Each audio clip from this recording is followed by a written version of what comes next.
dais and conduct the business of these sessions.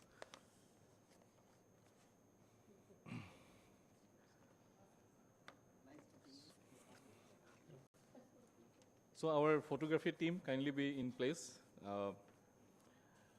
Now I request co-coordinator of this session, Ronak Dama, to welcome and felicitate our joint chairpersons. Another co-coordinator is Arjit Damian. He's busy in the other room.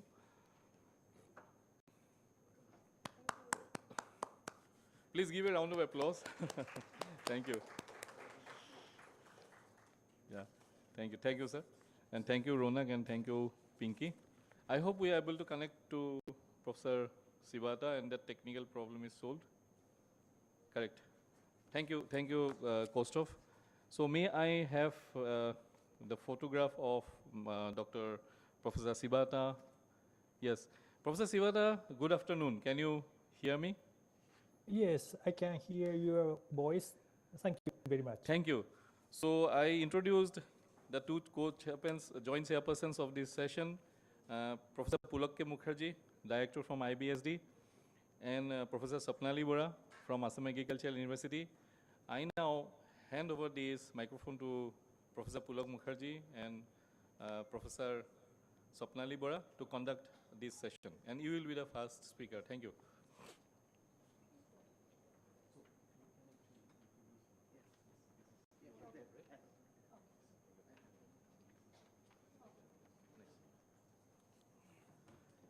Yeah, good afternoon, everybody. It is a great pleasure to be here for this particular session on Bioeconomy Network 2 today.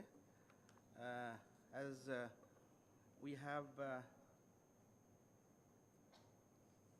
4 speakers, including me, for today's session, and individuals will be highlighting a very specific aspects. I believe that we'll have a great interaction.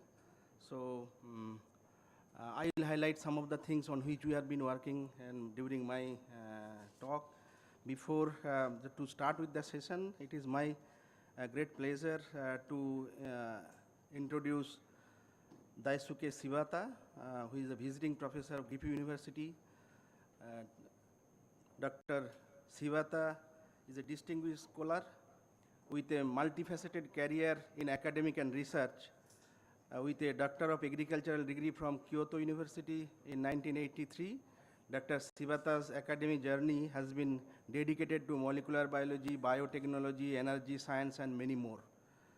And in fact, when I was going through his bio data, what really attracted me is that his expertise extend beyond academia and also act as a consultant with Japan Bioindustry Association, and specially appointed fellow at the Center for Research and Development Strategy for the Japan Science and Technology Agency, and many more. His significant contributions are evident through the impressive publication record with over 250 original research articles with H index of 62 and above. And we're so happy that Dr. Shibata has joined, and he will be highlighting on these on specific aspects on bioeconomy activities in Japan. With this brief introduction, once again, welcome Professor Shibata to this session. Arigato gozaimashita. Please, Professor, over to you. Thank you very much. Please start my previously recorded movies, please.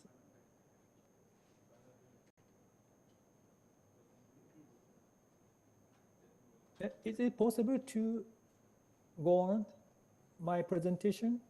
Yes. Yeah, we can see your slides and we can hear you. Please proceed. Professor. Yes, Professor Shibata, please proceed for your presentation. Mm-hmm. Oh yeah.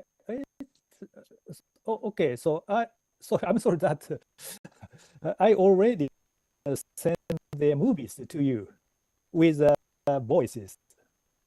Can you start my movies? Okay.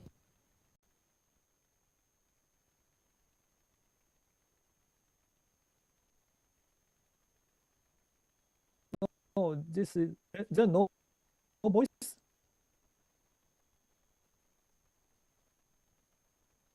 I cannot hear the voice, but something wrong? If so, I'm going to talk. Yeah, Professor Sivata, just hold on. They are loading the Yeah. file here. Yeah, thank you. Thank you. Mhm.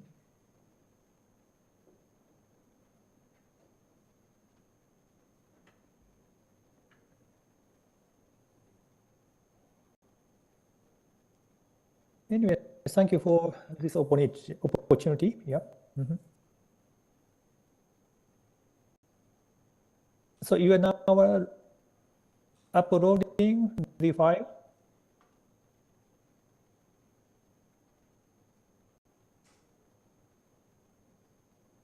Okay, if you have some difficulty to uploading my file, I'm going to talk by myself. Oh, it's okay? Yeah, that's fine actually. Yeah. You have loaded Okay. it, Gustav? So please back to one slide.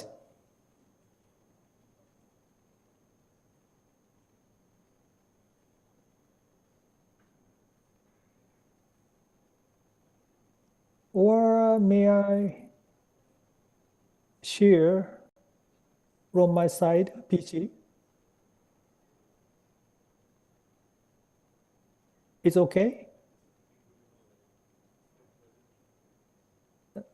Anyway, something wrong. Please shut down this PowerPoint. I'm going to share from my side.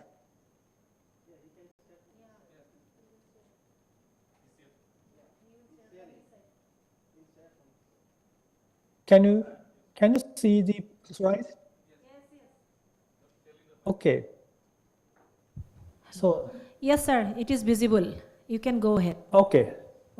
So my name is Daisuke Shibata, a visiting professor of Gifu University, and also a consultant member of the Bio-Japan Bioindustry Association. So in my talk, I'm going to talk about the three topics: an overview of Japan's bioeconomy strategy, Greater Tokyo Bio Community, which is the biggest community in Japan, and finally, the Midori strategy for sustainable agriculture systems. Okay, sorry. Okay. So as you well know, the bioeconomy OECD the encourage the countries to shift from the fossil-based economy to the bio-based economy in 2009, and many countries, including India and the EU, have developed strategies related to the bioeconomy. However, in Japan, we had a very severe earthquake, and then Fukushima nuclear power plant accident in 2011. So there is no initiatives for bioeconomy until 2016. Then the Japanese government began to formulate the bioeconomy strategy. Actually, I was involved in the formation of the bioeconomy strategy in that time. This is a slide to explaining a background and a supporting structure for bioeconomy formation. Bioeconomy promotion is essential for both sustainable economic development and solving social challenges. Maybe I'm going to use the laser pointer. Japan aims to realize the most advanced bioeconomy society by 2030 as overall target, and formulated Bioeconomy Strategy 2019 This strategy is reviewed every year to cope with the changes, such as pandemic or climate change, by the committees in which the Prime Minister, in this case Kishida Fumio, chair this committee. So actually, this strategy is dependent on the governmental policies. Japan's bioeconomy strategy contains three parts: expansion of market, formation of biocommunity, promotion of data linkage to realize world's most advanced bioeconomy society by 2030. For the expansion of market, the final market size would be $840 billion in 2030 from current $550 billion.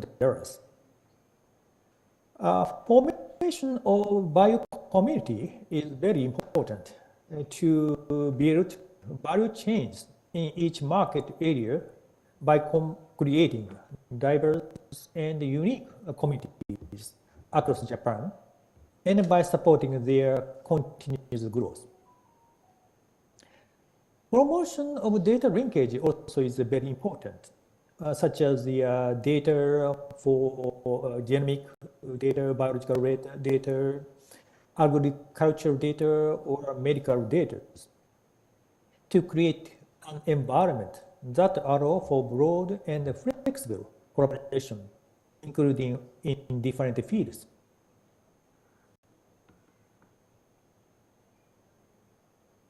Sorry, it's okay, it's cool. This bio-based market contains three points. One is the bio manufacturing, healthcare, and primary production. For the biomarketing, engineering, biology-based biofoundry and biorefinery, such as for the plant-based material and biodegradative plastics.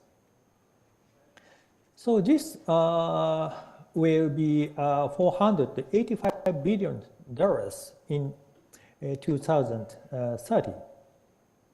In the case of healthcare, biopharmaceuticals development and production will be supported. And also the large-scale genome databases also will be constructed. In finally, $330 billion would be produced. For primary production, automated agricultural environment of largest genome editing technology-based breeding will be developed. And also the large wooden architecture design and construction is expected, because this is a very nice way to reduce carbon dioxide in the atmosphere. This slide shows the Japan's leading biocommunity. And the biggest one is the Greater Tokyo Biocommunity around Tokyo area. And also the second one is Biocommunity Kansai around Osaka area. And with other regions, the Hokkaido, Tsuruoka, Nagaoka, Hiroshima, Fukuoka, Okinawa.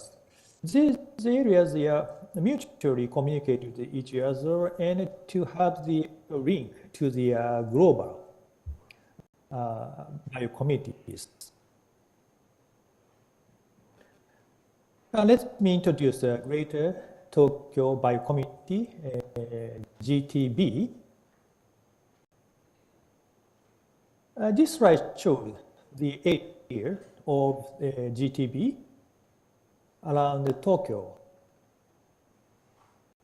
Tsukuba area, this is the biggest science city with various institutions of government and also the private sectors. Kashiwanoha area, the smart city with top universities such as the Tokyo University and the National Cancer Center. Chiba Cancer area, the research base of plant and immunological medicare, in which Cancer DNA Research Institute are located there. Actually, so I was the department head of the Cancer DNA Research Institute for 23 years. Nihonbashi area, this is the major part of the, in Tokyo, global life science business hub in the heart of Tokyo. Hot Hill area, the largest concentration of the academia in GDP. There are many universities there. Kawasaki area, the open innovation city with direct access to Haneda Airport. It's easy to access to the foreign countries. Yokohama area, innovative city focusing on health and medical care. Shonan area, innovation hub with the largest wet lab in collaboration with neighbors hospitals. This slide shows the GTB's aims for KPI, key parameter index. The major KPI is market expansion. In 2030, we would expect $1,340 billion with the average increase of rate of 3.6%. KPI for investment to biotech startups. In 2020, we expect $3.2 billion from foreign and domestic investments. Other KPIs, research collaboration and ranking, also set as shown as here.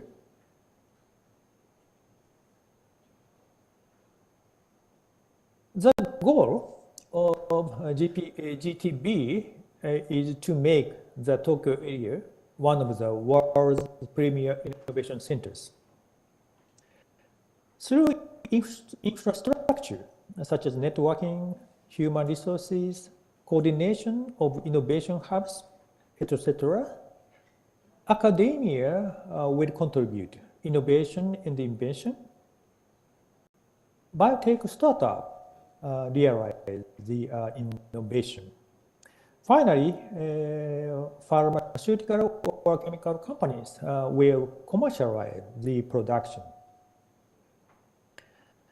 And also these kind of the activity will attract international recognition and foreign investments. This is the approach and the goal of GTB. Recent typical progress shown in this slide. 20 research collaboration projects started in GDP and also cancer area through the governmental foundation agencies. And $450 million of governmental investment for Japanese pharmaceutical startup companies. And 2.1 billion of governmental investment for manufacturing facilities of biopharmaceuticals, such as the vaccine production systems.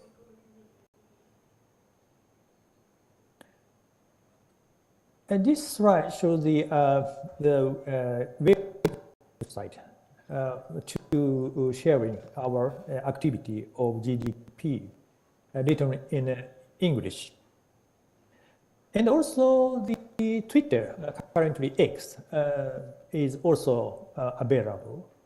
But in this case, the articles are written in Japanese, but you may translate into English or other languages by using recently smart softwares. Please visit these sites. And also, Japanese life science staff list is available. This was prepared by the JBA on other association.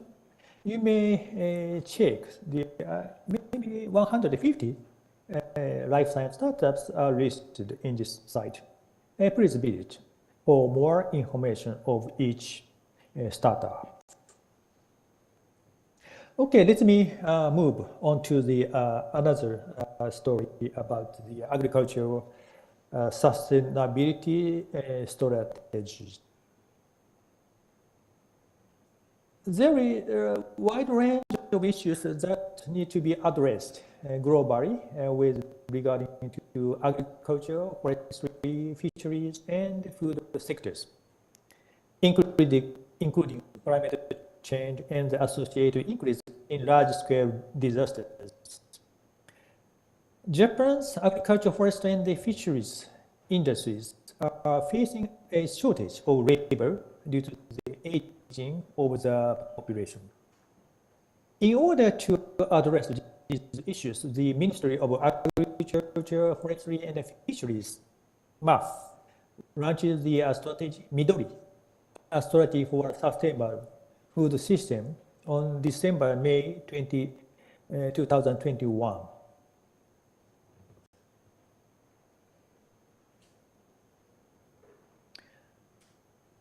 The Midori strategy, including challenges such as depopulation and aging of producers or farmers, stagnant rural communities, climate change and increased natural disasters, disrupted supply chain due to the COVID-19, achievement of SDGs. The key performance indicators by 2020. Zero carbon dioxide emission from fossil fuel combustion in the agriculture, forestry, and the fisheries sectors, as shown in these figures. 50% reduction in risk-weighted use of chemical pesticides. 30% reduction in chemical fertilizer use. Increase in organic farming to 1 million hectares, which is equivalent to the 20% of the Japan's farmland. At least 30% enhancement in productivity of food manufacturers, in this case by 2030. Sustainable sourcing for import materials, in this case also by 2030. 90% more superior varieties and F1 plus trees in forest seedling. 100% artificial seedling rates in aquaculture of Japanese eel and Pacific bluefin, etc. There will be enabled throughout development, dissemination of innovative technologies, and greening of MAF's policy tools. MAF endeavors to accomplish the triple wins of economic sustainability, social sustainability, and environmental sustainability for the future generation. The Midori approach has three rings, four inputs, production, processing and distribution, and consumption for sustainable food systems. Inputs are reduction of environmental burden in production, innovation for sustainability and productivity. In processing and distribution, promotion of sustainable processing and also distributing practices. In consumption, communication with consumers. So this activity is a kind of approach of the middle strategies. And this is a final slide. Now, so we are now having the event at the Yokohama area these days. We call the BioJapan 2023. It is Asia's largest partnering event consisting of exhibition, seminar, partnering program, which is started in 1986. Of course, next year we are going to have BioJapan 2024. Maybe we can see the various kind of the bioeconomy activity in Japan and also foreign countries participated. Okay, so I talked three topics, these three topics. Okay, thank you for your attention. Okay.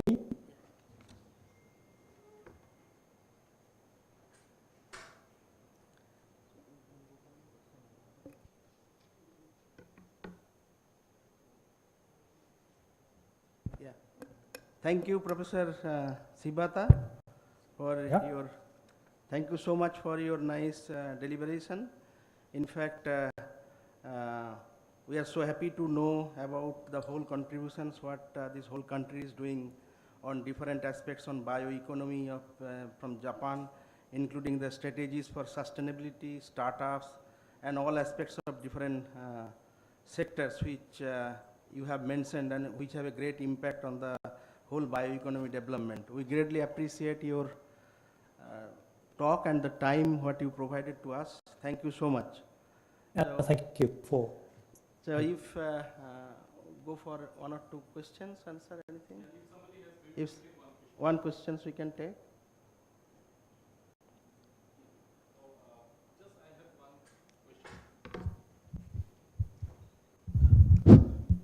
Thank you, Professor Shibata, for your excellent speech, although I missed some part of it. But one goal that of reduction of chemical fertilizer use by 30%. So that has a timeline, and then there is a plan in the future to reduce it further, maybe 50% stepwise, 70%, and so on. But anyway, certain other issues like soil properties, where you know micronutrient deficiencies are a main problem. So how to address such kind of challenges? Thank you. Okay, actually, this is your question. It's very difficult, actually. So before this is the 2021, the MAF set this kind of goals, but actually many the researchers in the agriculture are now under the confusion, actually. So of course, it is very important, and maybe so many researchers in agriculture will move to these areas. So in this moment, I cannot say, or maybe the government itself cannot say the exact timeline, I think. But the collaboration with other countries, including other countries, is very important, I think. Yeah, thank you. Yeah. Thank you, Professor. Thank you so much. Okay, so, thank you very much. Thank you. Okay. We'll move to, so we'll move to our next speaker, Dr. Bernard Kastner, who is a Diploma in Engineering Center for Bioeconomy, University of Natural Resources and Life Sciences from Vienna. His research is at the interaction of biology, economics, and sustainability, where he explored the innovative solutions to global challenges such as the climate change and resource depletion. So with a commitment in bridging the gap between research and society, Bernard actively engages in science communications and outreach, and we really greatly appreciate all of your work, Bernard, what you are doing, and for your dedication to academic excellence, particularly the interdisciplinary collaborations and the passion what you have for bioeconomy positions as a promising researchers which you are posing to make significant contribution to a sustainable and bio-based future. You have a very impressive work what you have been performing, and we do hope that we'll be hearing a lot from you. So welcome you for today's session and to your talk. Over to you, Bernard, please. Thank you very much. Can you all hear and see my presentation? Yeah, we can Yes. hear you and see your presentation. Please proceed. Excellent. Thank you very much. Well, good day, good afternoon, and good morning to everybody across all time zones. Thank you for the invitation to be able to speak here at this conference. May I please ask the Bioeconomy 2023 host to mute yourself, because I am getting feedback and can hear myself, which is quite irritating. In the meanwhile, I will proceed with my talk. It's about the transformative bioeconomy. It's not so much about the bioeconomy, as many of you will know that there is no one definition of a bioeconomy. There are many interpretations of the bioeconomy, and I'm presenting here a typology of bioeconomy discourses, which we distinguish between the ecological bioeconomy, the substitutional bioeconomy, which is about substituting fossil resources for biomass, and which is based on the current mainstream economic paradigms, which of course raises a lot of criticism that is being answered by the transformative bioeconomy. I will start with the ecological bioeconomy, which is based on the thoughts on how the economics of nature works. So there have been a lot of thoughts, depending on how deep you dig, you might find something in the ancient Greek, you might find something in Hinduism and Buddhism or Chinese Taoism. Everybody has thought about how the nature works actually, and it goes on to Carl von Linné and Charles Darwin and so on and so forth. And in 1913, British biologist Hermann Reinheimer actually wrote a book about the evolution by cooperation and called it Bioeconomics, and it's the economics of nature. So it's about how plants and animals take the nutrients from the resources from the environment to progenate and to coexist, act like flowers and bees, or fungi and animal plants, or like symbiosis all around in nature. About 50 years later, the Romanian mathematician Nicolae Georgescu-Roegen founded the physical foundation of bioeconomics. He researched in economics of humans with the lens through the second law of thermodynamics. This is the one that says matter tends to dissipate and to distribute in a system evenly. This is measured by entropy, so it's kind of a degree of disorder, and it always increases. You can see this, for example, when you open a pot of boiling water, then the water vapor goes out, or you can see this when rock is eroding, then wind and water are moving, and moving the particles of the rock, finally dissipated across the whole landscape.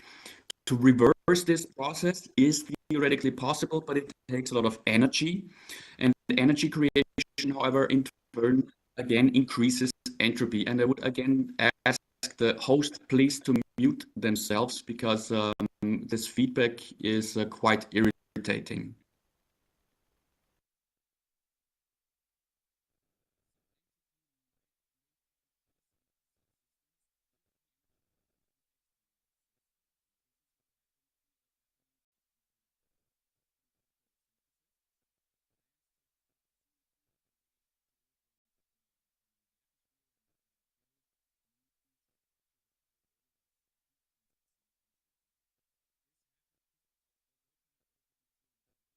Means nothing much except for a few satellites goes out and nothing much except for a few meteorites comes in.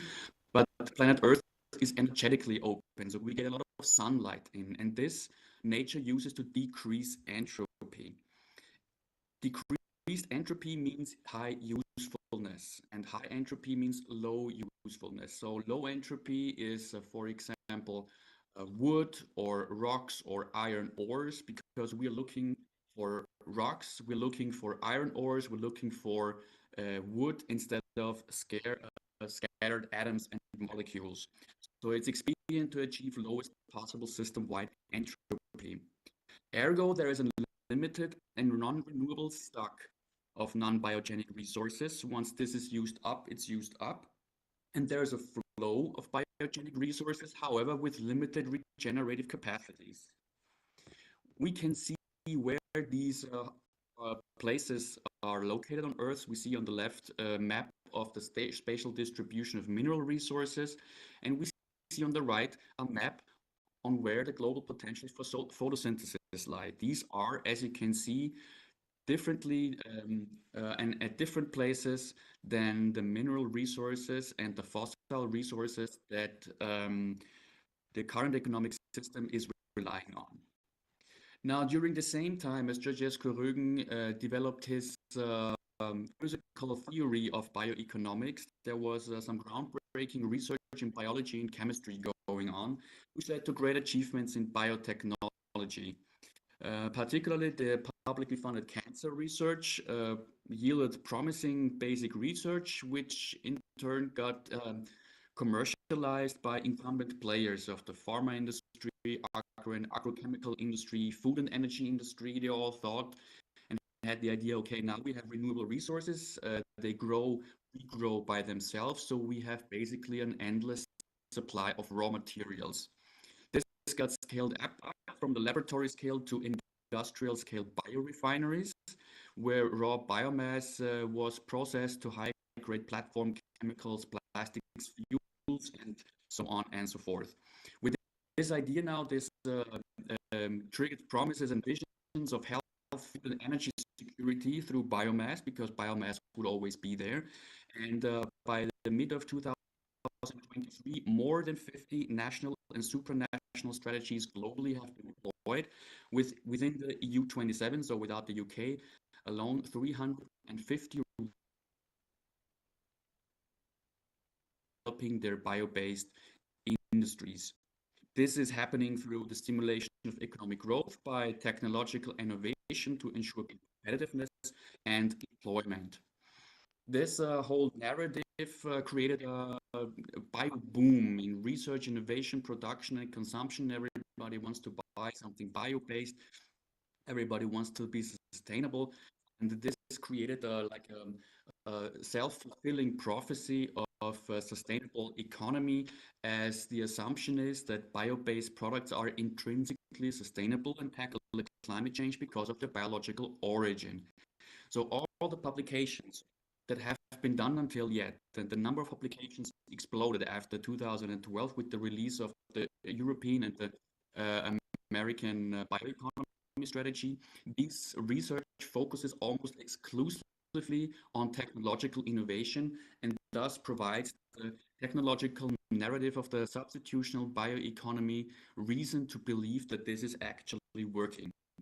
However, this bioeconomy, this substitutional bioeconomy, is based on the paradigms of orthodox economics. So it's about competition, it's about profit orientation, and it's about continuous growth. Now, there is, however, no unlimited growth on a finite planet. This is something that we learn from the ecological bioeconomy. That's the ultimate um, result of the entropy law and has been contested. This unlimited growth paradigm has been contested for over 50 years, starting with the limits of growth from the Club of Rome. Uh, we see that the results of this kind of politics, of the substitutional politics, it shows its societal dimension within the food feed fiber debate during the 2000s, which happened because large scale industries buying up a lot of biomass on the global markets rose prices of food, for example, which was then not uh, available for low-income countries to buy, and caused starvation some elsewhere on the planet, which is, of course, a big ethical problem. Ecologically, of course, there was drastic deterioration through further intensification of agri and silvicultural production systems. I just say increased fertilizer use, pesticide use, and monocultures. The whole ideology of the substitutional bioeconomy strategy is a very techno-managerial one. So it believes that all the problems, all the sustainability problems can be solved through technological innovation. However, this has some unfortunate ramifications. For example, we have all those technology now encroaching on human life. We have biometric data, stem cell research, implants, and so on and so forth. So where exactly does human start? Where does technology start? If I have plastic surgery, is this me who I'm looking at and I'm presenting myself, or is this me plus some kind of technology? We also have the everyday use of the narratives wording, such as human capital, efficient worker, knowledge production, instead of like generation or wisdom. And we have our animals reduced to productive livestock that is being put into small areas where they are industrially bred and used for their meat is all basis on neoliberal biopolitics. So biopolitics is a term that describes all politics that is more or less directly impacting human life or the life of a population. And neoliberalism, of course, is the successor of liberalism. Liberalism wants all the state as one thing that needs to be pushed out of the private sphere, and neoliberalism, however, is something that took over now the logic of the state to create the conditions for private actions. That means that state functions like basic care or infrastructure are now organized in terms of economic rationale, or they're even privatized. Competitiveness and economic growth are even national objectives. So this is something, of course, that erodes democratic institutions, increases inequality within societies and also on a global scale. And through the control of the biogenic resources that this substitutional bioeconomy is aimed at, this neoliberal paradigm also encroaches on life itself, on our personal individual being as a factor of economic productivity. As you can see, these things are quite far-reaching. The ramifications of this neoliberal substitutional bioeconomy policies are quite severe. And this has raised, of course, a lot of criticism. And this criticism made clear that a change in these paradigms requires a change in personal behavior, in societal norms and values, because this economic rationale has already infiltrated everyday life, so everyday life must change. Now, the transformative bioeconomy thematizes these unquestioned framings, as the substitutional bioeconomy does not. It implies, it just takes over, it does not question the paradigms that this type of bioeconomy was born into, but the transformative bioeconomy does. And it also delivers alternative answers and methods for implementation. For example, we have with the transformative bioeconomy a participation of local stakeholders.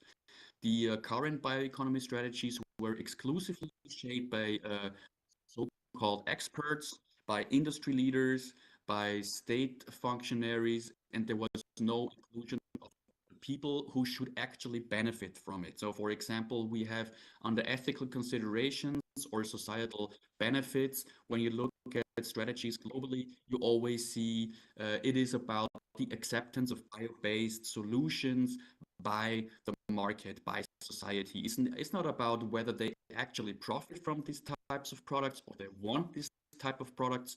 It's just about how to make consumers accept those things that are being put on the market. So it's very important to include the local stakeholder social movements for climate justice, for example, pays and artisan organizations, prosumer cooperatives, and so on and so forth. The goal is to measure the performance of national economies by different measures. Until now, we basically have only the GDP to measure the performance, and whatever strategy you're looking at right now on a global scale, they all tend or aim to increase the valorization of biomass. They all want to have more turnover. They want to increase the GDP. They want to invest more, and so on and so forth. But all these numbers, they do not cover the societal aspects. So, for example, how many people have access to what kind of social security services? Do the employees have the possibility to use their time at their own however they want? So is there some part-time employment? How much time can they take off? How much holidays are they granted? Is union representations, are they existing in companies or organizing on a national level, for example? So it's about a less emphasis on the monetary economic performance, but and more significance also to subsistence economy. Subsistence economy, that's everything you do to recreate your own productivity. Though, so when you go shopping for groceries, when you do your laundry, when you clean your apartment, when you have some spare time to do whatever you want, this is what you need. Or if you have to care for relatives, for elderlies, these are all activities that are not covered by the monetary economic performance indicators that are right now governing economic policies. So there's a lot to be learned, for example, from the degrowth movement, a lot of strategies here like price and subsidy re-regulation. So everything that is even environmentally harmful, most prominent example, kerosene subsidies for private leisure flights need to be canceled right away, for example.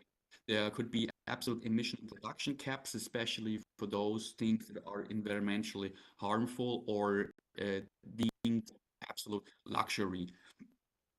We could have democratically organized companies where the employees also share in the profits of the company. So it's not about the what do you call it, the stakeholders that hold the thing that's and I hope you know what I mean. So it's not about the elite that's receiving the money, but also the people that are working for this money. We could ban advertisement generally, so we learn to distinguish between needs and wants. What is the thing we really want? We really need to satisfy our needs, and what is something that we just want, we could actually easily do without, but we want to have, and creates a huge environmental footprint upon production, consumption, and eventually disposal. So this whole thing also has a major impact on the academia. It's about transdisciplinary knowledge generation. So when you have multidisciplinary, you disciplinarity, you approach a problem through different lenses. When you have interdisciplinary knowledge generation, you approach them together through several disciplines, and transdisciplinary generation actually asks the citizens, the local communities, for the research questions, which results in actual useful innovation and research that is in the sense of what people actually need, and not in the sense of those institutions that finance research, which are usually those institutions that already have money and just further accelerate these disruptive developments. So this transformative research and education, of course, needs to also go onto the individual, libidinal level. So that means students and pupils need to learn how they can actually motivate themselves. They need to learn what kind of possibilities they have to change their lives and the system around them, which is right now not part of many educational programs, as they usually just aim for employability and a topical knowledge on very specific aspects. So this goes a lot into really personal and individual things, and this is where transformative bioeconomy and the transformative economy or transformative research in general aims at. It's about the transformation in norms, values, and behaviors, which of course also is requested from the politicians. It's about transparency and honesty. It's about moral and factual integrity. So not lying anymore about the biomass availability on the national economy. The global north actually needs land in the global south to feed their biomass hunger, and through respective mechanisms, these inhabitants there get, of course, suppressed, and which is not a good thing, as you all know. So it's more about the values of personal values. It's less about money, less about consumption, less about material relations, more about personal relations. You might have experienced this during the pandemic, where contact with your friends was certainly much more important than driving a big car around, for example. So we need to redefine productivity. In general, we need to reduce consumption. We need a post-materialistic satisfaction of our needs, and of course, as even more about our wants. And we need a new production of subjectivity. So it's not about status symbols, materials, status symbols, new clothes, big cars, whatever. But it's to find something else that is less resource intensive, to eventually gain a holistic worldview where humans in nature. It's about thinking global, about the results of one's action, but acting local to improve the life within your own sphere of action. Of course, one cannot change the world alone, but one can, for example, talk with their friends and neighbors about how things could be done differently to achieve a good life for all. And I would like to finish with this last slide to present our model of the transformative bioeconomy. We have at the first layer the bioeconomy as an interface, which is about the ecological bioeconomy, so we can understand the natural foundation of what we are living on. It's about providing information on the environmental status.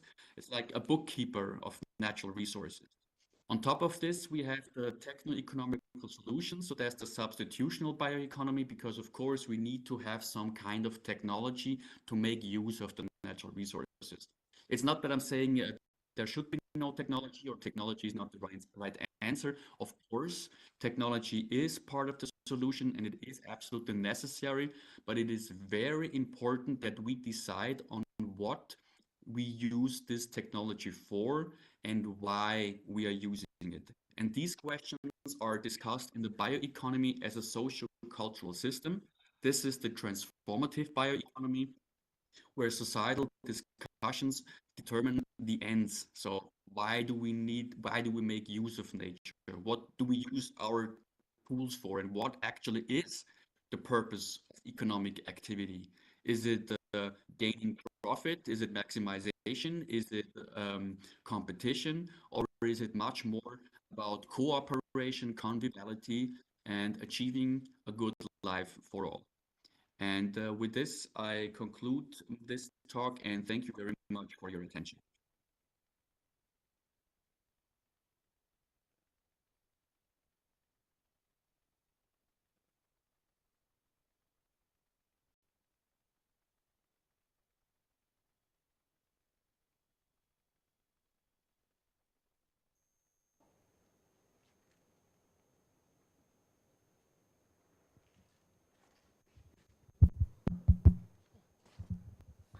Thank you so much, Mr. Bernard Kastner, for your deliberation and nicely explaining everything about the transformative bioeconomy, ecological bioeconomy, and substitutional bioeconomy. And you are truly said about the participation of local stakeholders. Because if you actually we have to connect the local with the global, or in the Buddha way, global to local, then only we can achieve our goal. And we have to definitely change our societal changes is required, behavioral, and at the same time value system has to be changed, and a mindset, then only we will transform the mindset of our every localities or the everyone, then only we can achieve our goal. Thank you so much. Is there any question to Mr. Kastner? Is there any question to him? Okay. Okay. So, sir, one question to you. Yeah, Bernard, it was a very nice presentation. In fact, you rightly highlighted that this bioeconomy mainly based on the paradigms of the orthodox economics. Yes, that is the one of the major aspect what we feel in many of the countries. But what is my feeling, that every nation wants a continuous growth. There should not be any drop in the growth, then so many things happen, you know. This involve politics, this is bureaucracy, and so many things. So point is that how do you feel this orthodox economy can help in sustainability of the resource, or how we can sustain that one? If you highlight some of those aspects, please.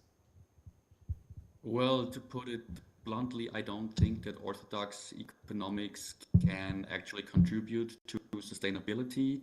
We have long thought that it's about economic sustainability, but we have not talked about the sustainability of economics. And we have seen for over 200 years now, since the emergence of the market economy, that these mechanisms produce neither ecological nor social sustainability. So we would need to change a lot of these things. Homo economicus to be a Homo bioeconomicus. So we need to get rid of this model of the rationally fully informed model of a human being that decides for its own benefit, because this would in turn, if everybody would work like that, this would maximize overall benefit. This promise has not come true. And if we change these models, that it would actually be sustainable, and the resulting economy would not be called orthodox or neoliberal or capitalist economics anymore. We just have to get rid of this paradigm, and we have to really start thinking differently. And to achieve this, of course, it's quite complicated. I believe that all levels and everybody needs to pull together on this. So high-level policymakers will have to change just as well as private consumers. And this all has to be happening at the same time, because we're actually running out of time. Thank you, Professor Kastner. I think from your lecture, our house has benefited a lot. Thank you so much. Now I would like Thank you. Thank you. Now I would like to request our next speaker, Professor Pulak K. Mukherjee. I think he'll also explain nicely about this, the importance and emergency of bioeconomy.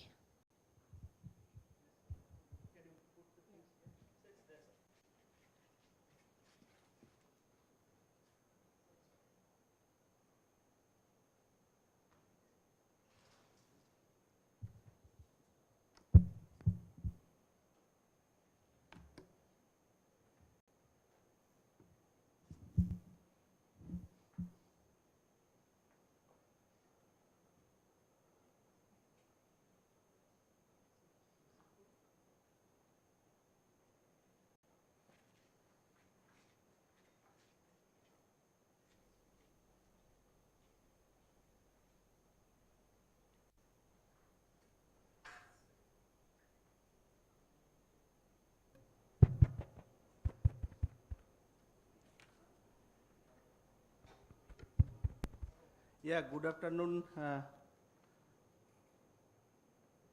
Good afternoon, everybody. In fact, it is my great pleasure to be here and to talk before you on some of the context on bioeconomy from bioresources, particularly the perspectives of therapeutically important resource of a northeastern region. Can you share that? So, what I'll do in next 20 minutes, I'll take you some of the context on which this, where we are in the Northeast and what are the resources we have in our hand and how the bioeconomy perspectives, our institute, Institute of Bioresource and Sustainable Development, which is one of the institute in the Northeast, the only institute rather set up by Department of Biotechnology under the Ministry of Science and Technology, on which we are working on different perspectives for development of the bioeconomy from the bioresources. So this is I just want to introduce, let you know about my institutes where we have presence in 4 states. We are from Imphal in Manipur, and then at Gangtok in Sikkim, at Shillong in Meghalaya, and also we have our presence at Aizawl in Mizoram as well. So a major thing on the bioresource development and their sustainable use through biotechnological intervention for the socio-economic growth of the region. So what we do on that, our aspects of work, we devised on the development of bioeconomy from the bioresources, with special reference to the northeastern region where we integrate our whole work with the integration of multidisciplinary, interdisciplinary and multi-stakeholder research and outreach programs. So I'll show you some of those aspects on which we have been working, and especially how best these particular aspects of this bioeconomy things can develop in the country. In fact, this is a program which was initiated as a major thrust program of IBSD by our Honorable Vice President of the country then in 2021, former Vice President Venkaiah Naiduji, from this development of bioeconomy from bioresource of Northeast region at Imphal especially, and also in our other branches on which we have been working together. And this is this was further in the department we had a lot of such activities with the presence of our Honorable Minister Dr. Jitendra Singh ji, who encourage in different perspectives on that particular context. So friends, when we talk about the whole context of bioeconomy, and in fact that biological resource has a great role, and when we talk about the biological resource, it matters the diversity, specifically the biodiversity. And if you think about the diversity of our country, so we are so diverse. We have the cultural diversity, the language diversity, ethnic diversity, and many more. And obviously the food habits and so many things. You travel every 100 kilometers, you get a different dialect, language, different culture. Every 500 kilometers, you get a different food habits. And the whole system in differently changed. So such a interesting country we are, and where we have lot many things to do on the bioeconomy development, especially in the Northeast, which is one of the biodiversity hotspot, no? And we have India is one of the 12 mega biodiversity of the countries. So there are so many aspects on which we all are working on that, and that is why this bioeconomy from bioresource, this particular perspectives we developed at IBSD, and where we feel that it is not that only the collection of the plant or resources from the forest, but sustainability is another issue. So all those contexts took into account, specifically, as I said, that when we talk about the whole diversity of the country and specifically the biodiversity of Northeast, Northeast has lot many things, and where one major aspect is that whole Himalayan region, we have Eastern and Western Himalaya, we need to have a connection between the both, and that also I'll tell you something on those aspects on which we have been working with. So when we talk about the biodiversity of specifically Northeast, I mean, say like you cannot compare everything with Guwahati. Okay, so Guwahati is more than a metro cities now. So if you see other states of the northeastern region, especially when we talk about the bioeconomy concept, we need to put more highlights on the societal upliftment and livelihood generation, because this is the much needed things, and that way only the whole bioeconomy perspectives come. And when we talk on that, then I'll just concentrate on the aspects on the resources which are easily available. Specifically, say, we need to work on this documentation, evaluation and validations of the bioresource, on which many people are working, we are also working. And then we need to have the sustainability or biodiversity conservations, like mass multiplications of the quality bioresources, and definitely the value addition to the whole system, the knowledge, the traditional wisdom, what the people are having, where we can have the development of process, product, technologies. And I know that many of the people, not only in Northeast, even jointly with other institutes beside Northeast, they have been working in this particular area. So this is one context on which we can, and if we work on those, that need much more on this capacity building and training and outreach activities. And this training and capacity building can lead us to that the development of the industry linkage, which in fact last year Ministry of Science and Technology took a special step on that.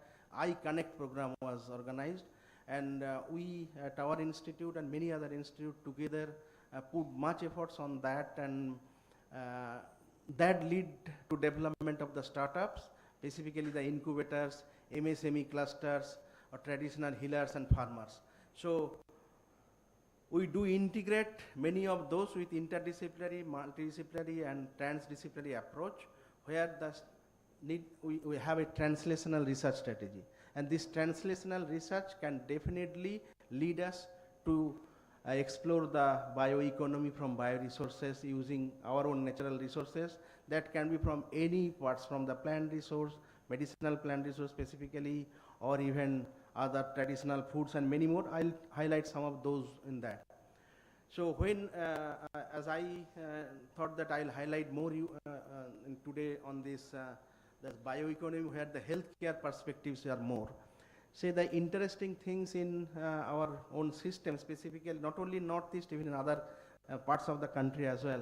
When we talk about our food, you see that many of our food is our medicine, and that is very interesting things. And many of those have the potential to reduce your blood sugar, blood pressure, to blood cholesterol, and many things. So that is the whole perspectives what need to be. For that, we highlight on one mission program called Phytopharmaceutical Mission Program.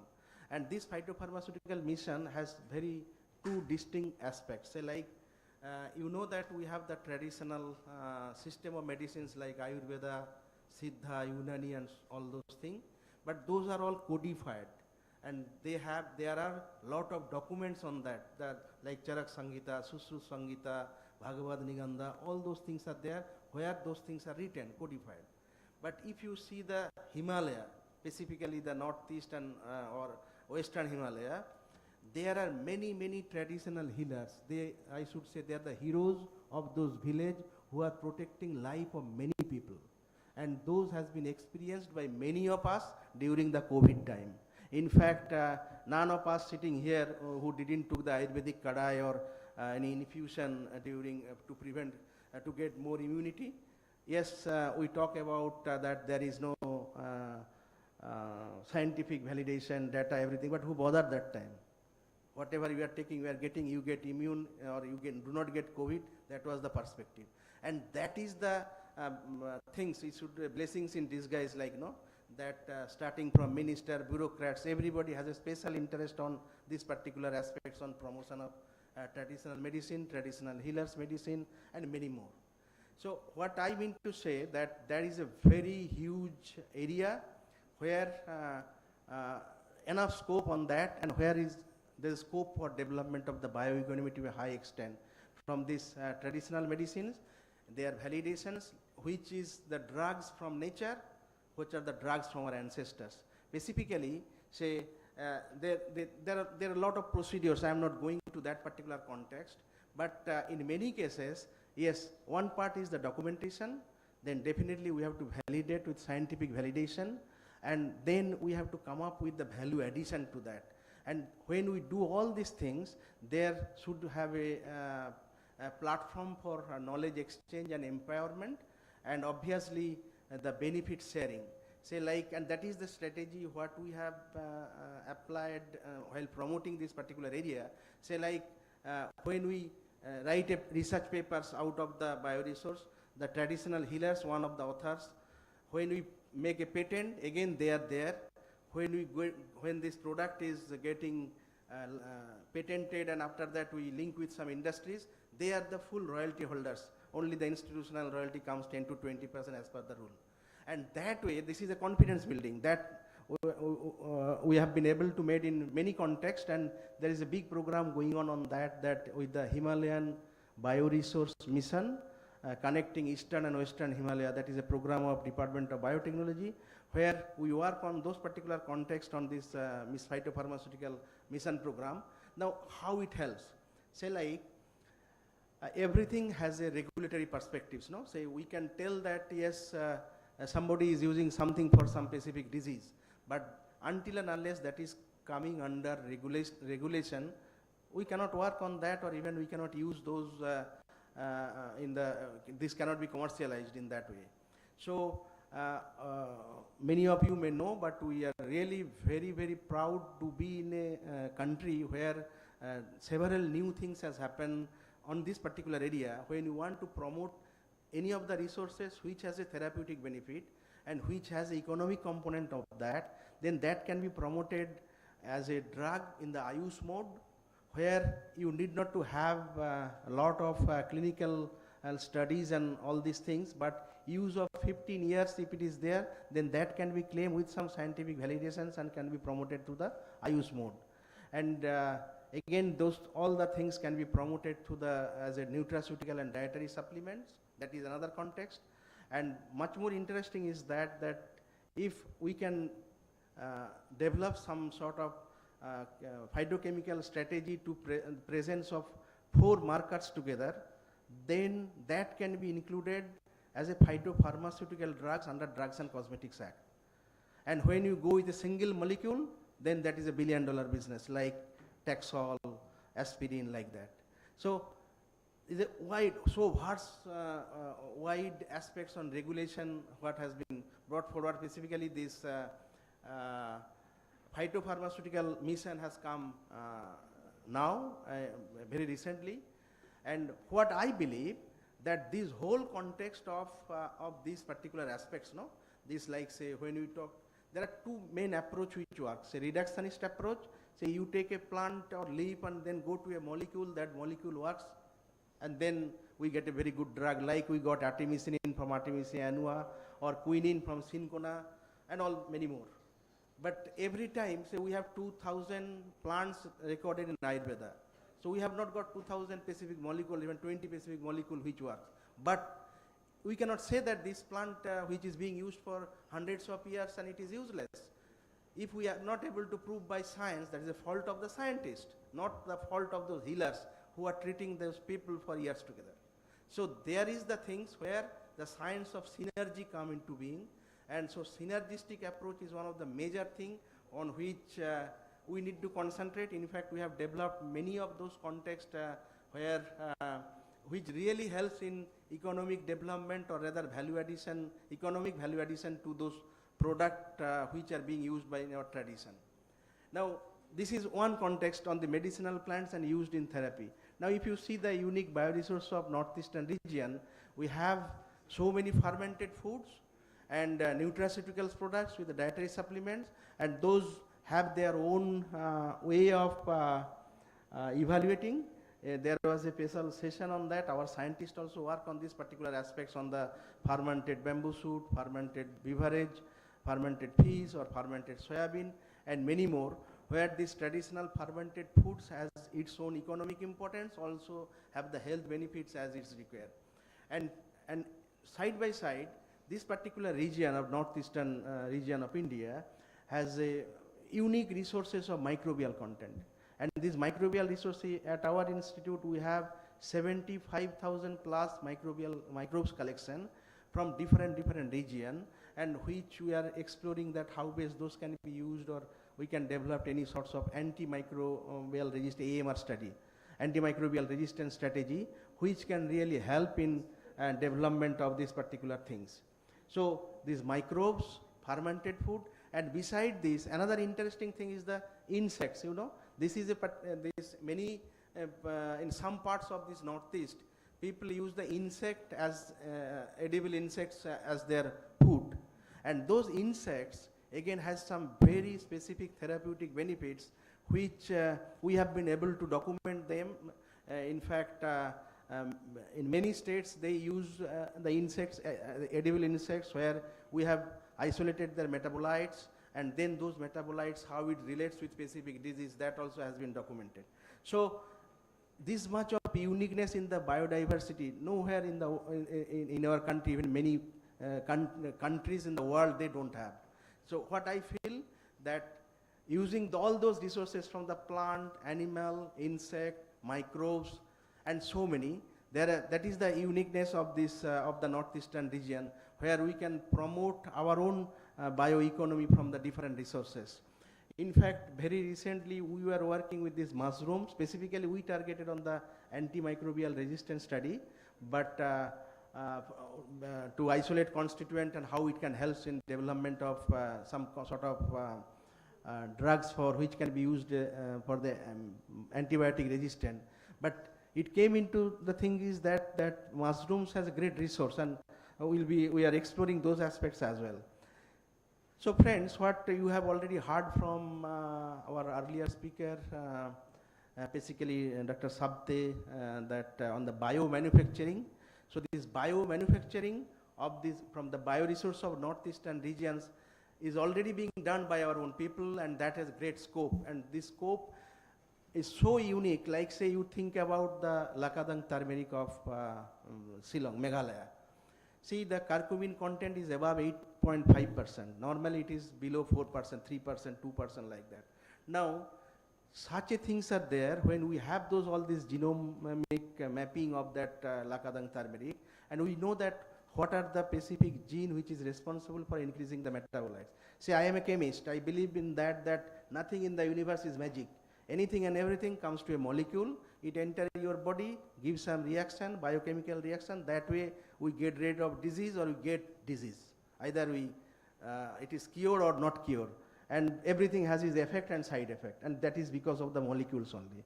So when we need to have a specific clear-cut indications about the content of the metabolites in individual cases, and this is true for many of the herbs which are being used, like say turmeric, ginger. In fact, this parkia is a very unique product of Manipur, which they use in food, and obviously the different varieties of capsicum. So what are the major contexts is the production and quality planting material, the downstream processing of this so that we can get more of the metabolites isolated, and we have to have that analytical methodologies developed which are scientifically validated so that we can add value to our healthcare products. So on those very context, many of the people are working and many things are happening. In fact, we at our institute made several efforts on that, where the perspectives on the development of bioeconomy of northeastern bioresources has been taken into account, where we understand the state of the knowledge on social transformations towards sustainability, including the conservations and sustainable utilizations of the resources, and also strategies for the policymakers for development of regulatory frameworks and infrastructure for bioresource management, and as which ultimately lead us to the development of bioeconomy from the northeastern resources at large. And in fact, we had we used to organize several sort of program, mainly to encourage the startup in this particular area, and this includes in many places in Northeast where we try to develop these industry linkages, developing entrepreneurship, what we name as ethno-entrepreneurship, and where our main idea is that and a developing platform for knowledge exchange empowerment, and by that way to bring together lot many entrepreneurs who may have a very little idea, but that a good science behind that, and that to explore in a big way for developing the whole context on development of the economy, bioeconomy. Here is a very good example, which is not very far from here, from Guwahati.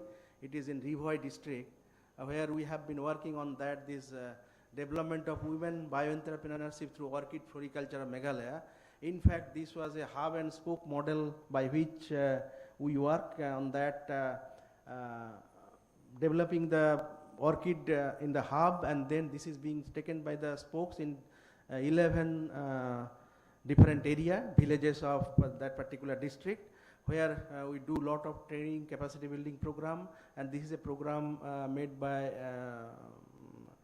mainly supported by BIRAC from DBT, and where we have been able to have 100 women entrepreneurs who have been working in this particular area on this orchid floricultures, and they have taken that into account. And also mainly to develop that capacity building training and the confidence of the people, we had this this event on reimagine ethnopharmacology, globalization of traditional medicines last February, where we had a business meet specifically, which where we highlighted many of those things which has a great impact on that, on how best the industries can be linked together. And I'm very happy to say that with this iConnect event, which we are working for last 1.5 years specifically, there are 15 industries who had interest on developing those particular aspects on these phytopharmaceutical and related things from the traditional herbs which are being used in many of these states. One example, say like there is a herb which has a very high potential economic value, but none of the industry in India use that one. That really I was shocked to know, and when we explored then how this plant is getting this much of value, these are all going to other country via different route. So you see that many of these economically important resources are not being utilized for the development of our own country. So that also is there. So those all things we are trying to put together how best these bioeconomic aspects can be. And on that we organized the G20 Research Innovation Initiative gathering in that Dibrugarh. That was the event organized by Department of Biotechnology, where we being the only institute of IPSD, we took the initiatives to provide opportunities on development of ethnic entrepreneurship and bioeconomy from bioresources. That was the main highlights of the event, which was organized by our department. And our main target is on the socio-economic sustainability with circular economy, where we define the role of regulatory frameworks, infrastructure and facilities towards circular economy, and also the socio-economic sustainability, including the ecological facts, industrial aspect, and the socio-economic growth. And also we highlights on the strategies for the development of policy and regulations, which has a great impact on this whole context of development of the economy. So on that, after this event at Dibrugarh, we came up with a roadmap for establishing the transitions towards circular bioeconomy, taking the northeastern perspective in view, which has very recently come as an article in the journal on the science and total environment with the socio-economic sustainability with circular economy and alternative approach. So friends, with this I would like to thank you all. Bioresources are the nature's gift for everyone. Let us promote and preserve those gifts for the not only the socio-economic development, but also sustainability of those particular resources is a very big thing what we need to work together on that. Many of the people are working in this particular area. So there are lot many things to do where we can use our resources for the preservation, promotion, and the societal development altogether, which definitely would lead us to have a good bioeconomy from the bioresources, as well as the sustainable utilizations of those resources for the health care of the humankind at large. Thank you so much. Namaskar. Jai Hind.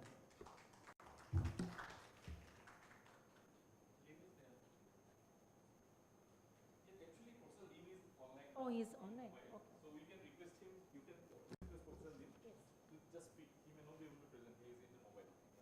Okay. Professor Lim, are you there online? Hello. Yeah. Yeah, Can you yeah. hear?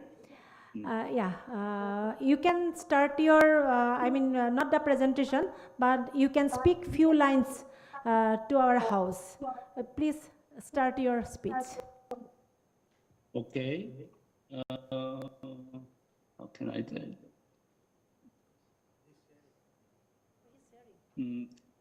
Will you the operator slide by yourself?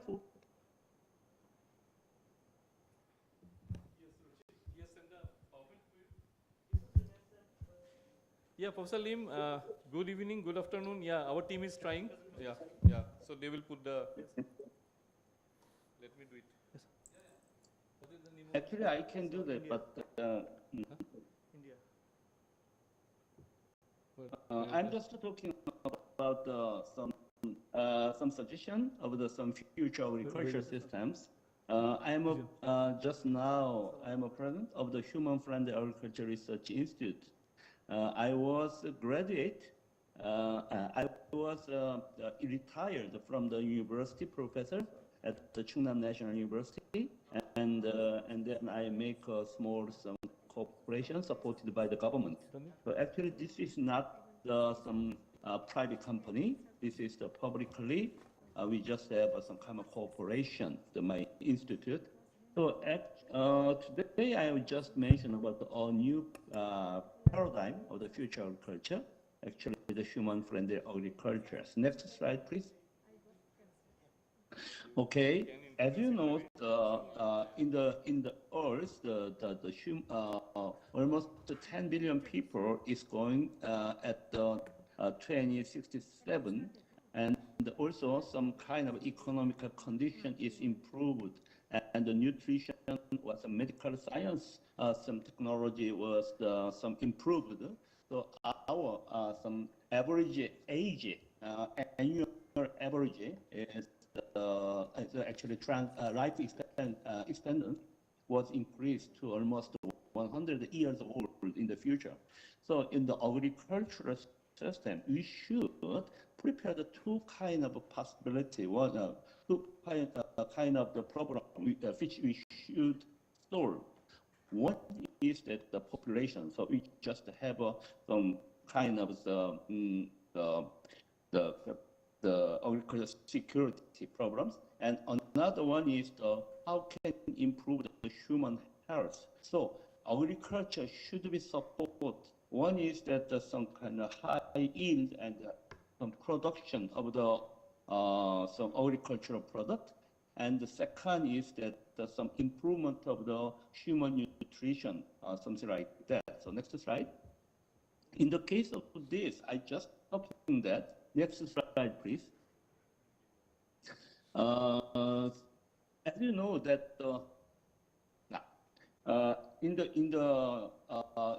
from ancient times, we just concerned the agriculture for some overcome some strife condition. So we should concern about the only for yield, some production system. So that is I think that is the first generation of the agricultural system. But after then, when we have we solve the hunger problems, actually, and then we think about some better quality, and also some kind of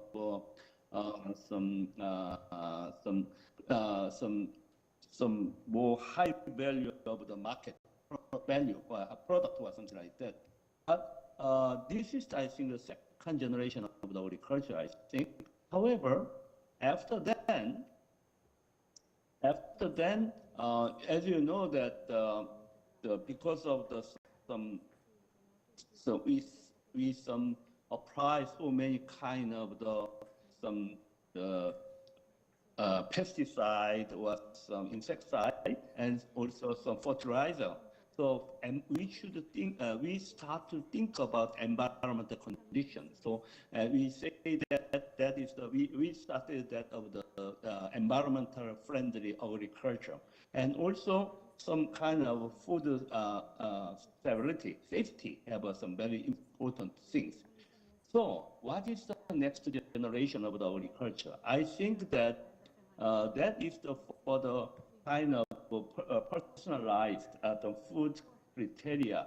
So that means we should think about some human, some customers' requirement.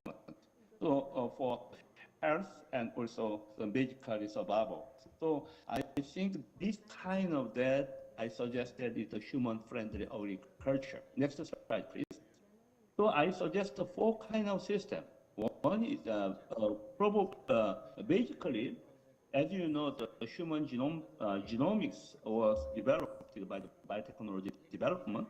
So we should understand of the humans some information such as like the nutrition information or medical history, genetic information, etc. Based on this kind of data, we should develop the personalized some variety, some based on individual human genome information, or some basically we should some develop some fit for the individuals. We should fit the agriculture system to individual or custom oriented. So when you develop this kind of special some product, we will go to some smart farm or some kind of the plant factory system. So we just make some agricultural product based on standardization of the nutrition component. After then, that going to the some manufacture and the supply the functional food, personal diet, and medifood. Then we can support this kind of personalized diet or medical medifood can be supported for human being, the health of the human being, I think. So I'm just talking of the each four kind of categories by themselves. Next slide, please. So first of all, I want to talking about the human genomics. Next slide, please. As you know that in foreign countries, especially in America, there is some several companies such as like the 23andMe or some other companies, biotechnology company. They now can estimate of the human beings' future health based on the genomic data. So one example is that you take that some kind of type 2 diabetes, you just say that in the case of general average risk is 23.78%, but the patent was the candidate risk is 36.5%, such as like we can estimate and predict of the their some genetic defect or some kind of disease. Based on those kind of that, we can say that we can have some prepare some special some food which fit some kind of special nutrient, and then we can understand of the what will we get some disease in the future, especially they mentioned about genetic disease or some recently they have some behavior genetics also very important. So someone is will be very good some IQ or someone is will be have a sportsman or something like that. We can estimate when she was they are young baby. Okay, next slide, please. Okay, and then I will just mention about some breeding system. Basically, in my case, I am research about the brassica, especially some Chinese cabbage or some rapeseed also. So I'm just some explain about my some experience with this kind of systems. So as you know, this is the use triangle. So interspecific hybrid, it's typical interspecific hybridization of the Breshka system. That is, as you know that. Next slide, please. So in my case, I collect of the so many jump projects from the world, and then I started the genomics of the Chinese cabbage, Breshka lapa, and we just finished the sequencing of the Breshka lapa. After then, as you know, we just sequenced so many kind of Breshka species, such as like the Breshka napus and the Breshka juncea, Breshka nigra, Breshka oleracea, etc. So in my case, I'm just I just constructed some back library for the sequencing project, and also I collected so many seeds. From this seed, I'm just trying to make an inbred line by the microscope culture or some continuous crossing systems. So I just make some kind of jump project by myself. Next slide. Okay, after then, next slide, please. This is one example. Before slide, please. Before. This is the history of the Breshka Genome Project. I started in 1993, and then we just tried to make some back library and also EST and the sequencing of seed bark. And finally, 2011, we've some published of the draft sequence of Breshka lapa in the world. Before that, I just make some reference genetic map. Recently, I'm researching about some co-collection line for some kind of GWAS study or any detailed some genetic research. Next slide, please. Okay, this is one example of the as you know that the standard genetic linkage map. This is published in 2007 is the first reference genetic map, and then 2009, 2011 we just make a third reference genetic map. This is the basic genetic map for the DNA sequencing research. Next slide.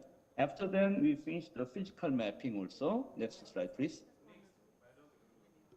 Yeah, this physical mapping was finished based on the back library. This is finished, and then after that using those kind of basic some genetic information, and then at that time, 10 years ago, the next generation sequencing system was developed. So China team have a cooperation with the international multinational Breshka genome sequencing consortium, and then we just published at the Nature Genet on the draft genome of Breshka lapa. Okay, so using this kind of information, next slide. Yeah, I collected several kind of jump projects, especially make a collection line depend on the morphology or some kind of spatial function component on the component or some etc. So using this kind of material, I was researched several kind of the some target of the gene. Okay, next slide. Okay, this is very interesting. As you see the left side, left the upper side, we just first of all we collect a jump project. After that, we just evaluate at some field and collect some possible good phenotype materials. I just tried of the component analysis based on some left side. Left downside, you know that we just analyze of the carotenoid or glucosinolate, flavonoid, phenolic compound. That is the functional component or general component, and also some color or some carotenoid, anthocyanin, chlorophyll, etc., and also some taste problem related glucose, amino acid, chlorophyll, and organic acid, etc. So we just analyze all this material, and the result is the right side. One example is vitamin C. Actually depends on germplasm. The vitamin C content is really some variable. One example, the third one is the cattle, is the flavonol, one of the flavonol which is used as anti-cancer agent, especially breast cancer.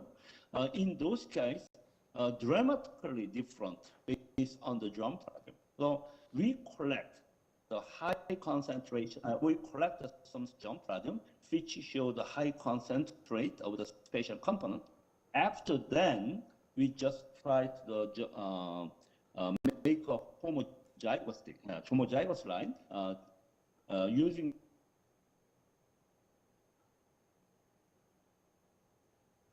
cell pick, and then we just, that line was growing again, and then finally recheck the component and get the high concentration of the strain, which have the special strain which have a high concentration, and then we try to some patent or some use for the genetic breeding materials. Next slide.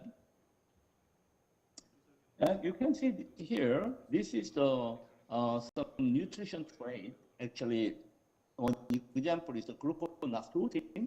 This is of some anti-cancer reagent, especially, you know, the broccoli, some cauliflower have a lot of components of this, but fresh cauliflower also have. But in general, this is a 30 times high concentration compared to the general control system. So we have some selected this kind of several kind of special lines which have a high concentration of a specific component. After then, including about some red Chinese cabbage and the high concentration of beta carotene.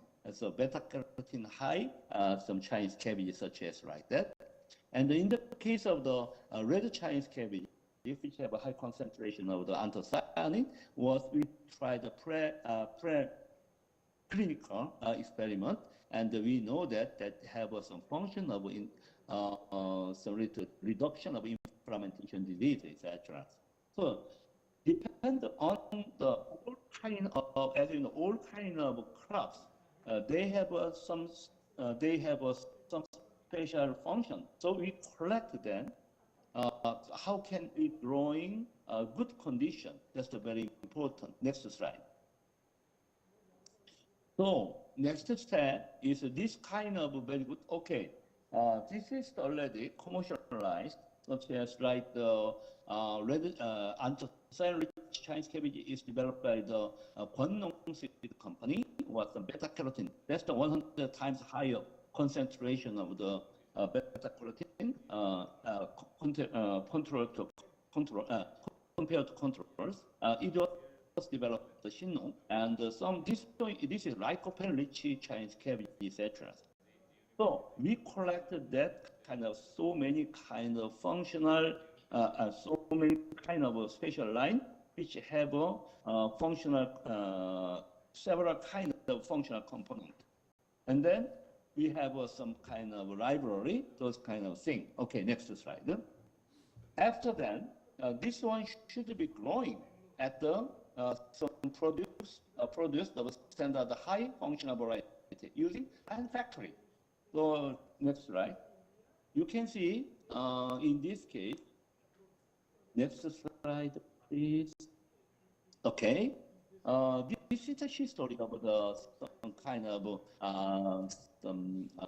growing method. First of all, as you know, the open field cultivation, but early protective cultivation, and we use the plastic house and glass house. And now we just trying to plant factory in the building, but probably in the future that will be also going to the eco-friendly farm, and finally eco and human-friendly smart city and the healing system can be related. So some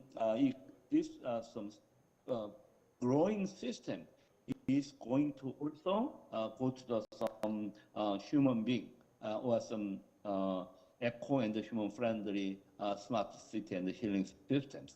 And I think this is the future. Or in Korea also, next slide, we have so many kind of system was developed. Example, using just the sunlight or some kind of sunlight and the supplement like LED or anything.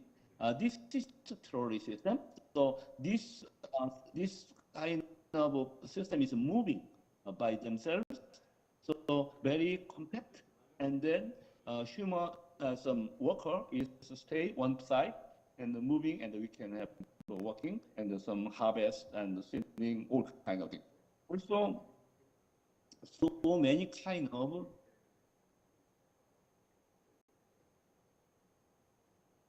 so Korea is very small country, so very compact agriculture is required. So we just developed those kind of them, including vertical farming, all kind of things. So that is the probably future of the agriculture. In the case of our products, such as like the high concentration of a special component, can be growing with this kind of environmental control, controlled environmental situation. We can have some growing and then get the some qualified high concentration of a component, some qualified agricultural product which have a high concentration product.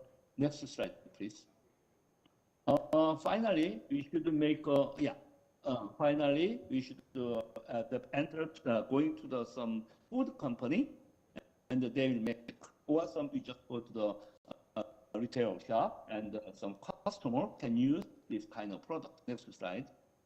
So my dream is that actually, as you know, the medical doctor is some diagnosis of the people, and then a prescription of the some medicine. But in the future, if you know some special nutrition content in each of the some product, probably they can prescribe with the vegetable or food. So that's I think the future. I want to make this kind of dream, and then human being can use the vegetable or some several food instead of the medicine for the disease or some control, some management, manage the health. Next slide.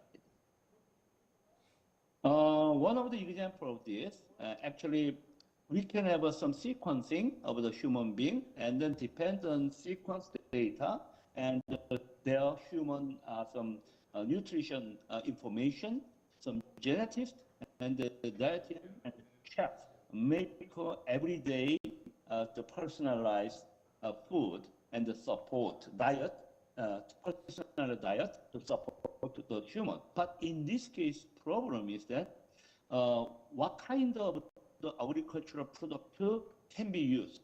Up to now, many this kind of system is already several kind of company already doing this kind of system. However, they use only some material such as some hot pepper or some only vegetables. Some buy from the market only, not controlled of the or qualified of the nutrition. So we should make the personalized variety and the product, and then should be support to them to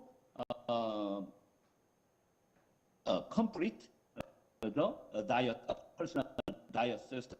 So I just say that to many people about this kind of the, but still it's not some connected well. So we should make that kind of some networking system, I think. Finally, I'm just talking that food is healthcare and medicine is disease care.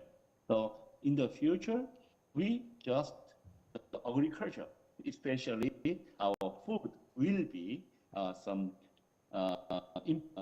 will be used for the healthcare in the future. Probably, if we do, the disease also can be prohibited by the our system, I think. Next slide. Thank you.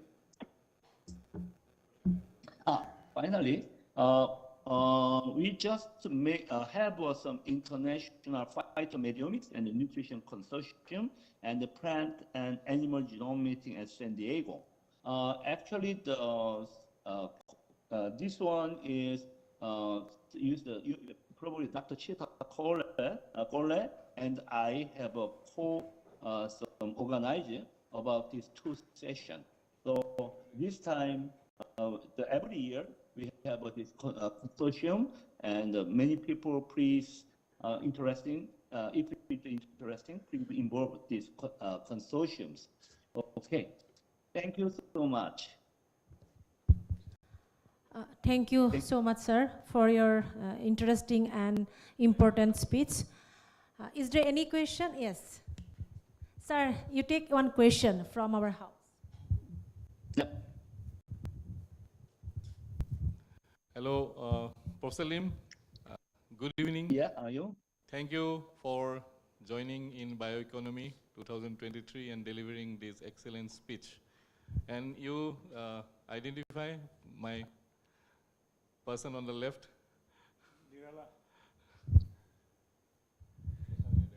Hello, Professor. Could you see me? Yeah. Yeah. Yeah, Professor Lim, you had that excellent Brassica repository in your university, Sungnam National University. I have visited it.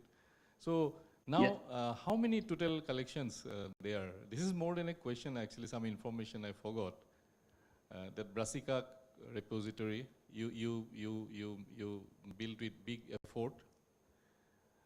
Brassica collection. You mean that how many variety developed? Yes, correct. Species. Well, in my case, I'm not breeder. Okay, so I don't have some breeding about some variety. However, I just support the germplasm with some breeding materials to the company, and up to now in Korea only almost over 600 variety was developed. Yes. Yeah, thank you. Because we have almost over 10, over 20 seed company is you try to breed of the Chinese cabbage variety. So we just share that kind of thing so to each companies. And also, in my case, I was some director of the Golden Seed Project. So I received the fund from university, the government, and then I manage it of the fund to support to the each company during the 10 years. So many several hundred of the some variety was developed from Chinese cabbage, hot pepper, and radish, and the paprika, and watermelon. I just control the 5 some crops, but I cannot remember exactly how many varieties was developed in the outcome system. Yeah, thank you so much, and it was wonderful actually visiting that repository. Yesterday, in fact, one chief guest, he was speaking about 500 different species of cabbage in Europe in the early 1900s. Then those disappeared, and in the store only around 25 species became available. And at that point of time, actually, I was remembering you and that rich collection you have there. Yeah, thank you so much, and your hard work really very, very inspiring. And Professor Nirala has one. Maybe I don't know whether it's a question or some kind of discussion. Yeah, Professor. So actually, Dr. Nirala. Yeah. Oh, how are you? Yeah, fine. Actually, Professor, it's very nice to hear your lecture.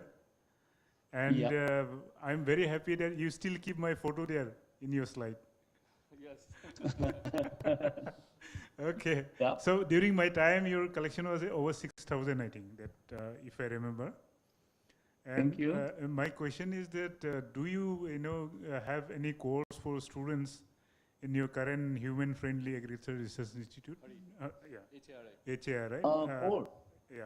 You mean the Paul, right? You mean any students in your institute now? the newly that, Student? yeah, the human No, friendly. I'm just leave from university. No, no. Okay, this is No, only I research. have a job. Okay. But, however, I'm just a support of special companies, okay? So recently, we just developed, in my case, I'm collect of the special component, the special variety which has a special component, I collect from the world.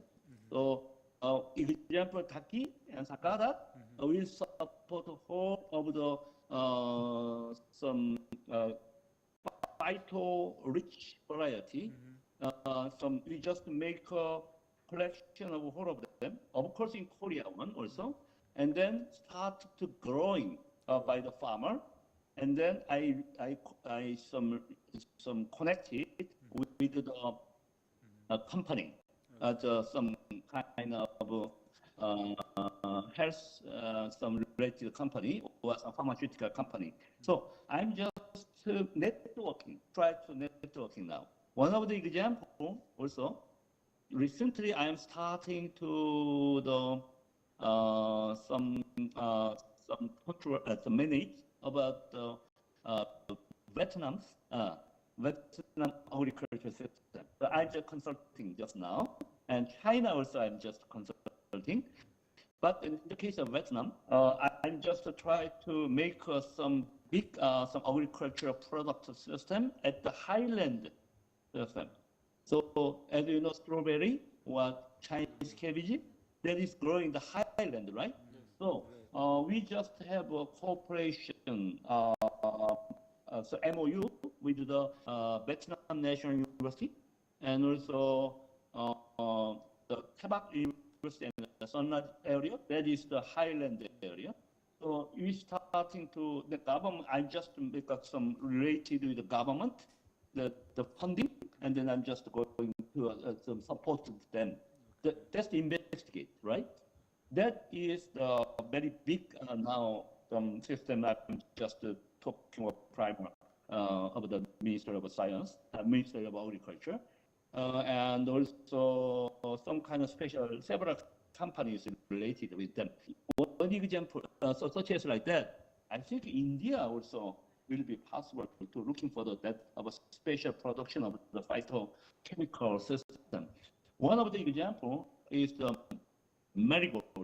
Okay, marigold is very important for the some lutein production. So Anguk Pharmaceutical Company is a medical company in India, and then they are trying to have some cooperation with India and Korea. So marigold production is really popular in India, and then that using the original material, raw materials, we just extract of the lutein, and then using for the medicinal plant, medicine, such as like that. I can connect those kind of that. The national to national system or some company to company system will be possible. Thank you so much. Thank you so much. It's very nice initiative. And see you again, and we'll see for future collaboration again. Thank you so much. Okay. Sir, you went up.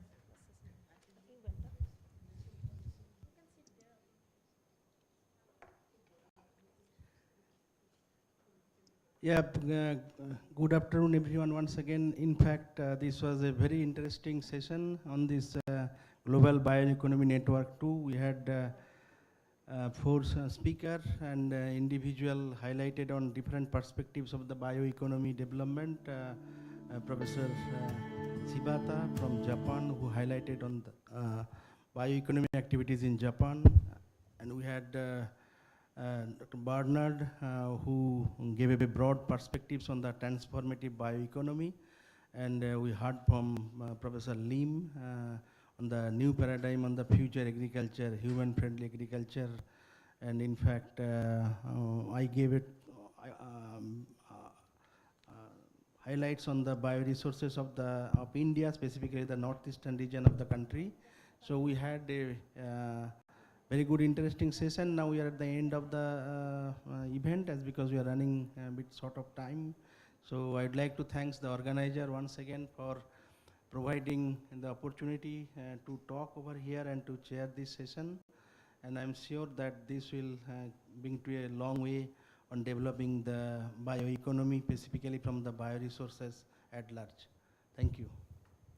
Thank you. Thank you, sir. Just I want to add one example to you the house. That example is why this bioresource, I mean the bioeconomy from bioresources is important. Actually, it's my own example. I suffered from skin allergies. After that, I went to doctors, and I suffered from 4 years. Then doctor gave me that steroids. When I took steroids, doctor told me, you be careful from cancer. Then after exactly 2 years, I suffered from cancer. So when I suffered from cancer, then again doctor gave me medicine and also that chemotherapy. Again that chemical I am taking. And after chemotherapy, again my bone marrow was in depression and my bone mineral was depression. I have osteopenia now.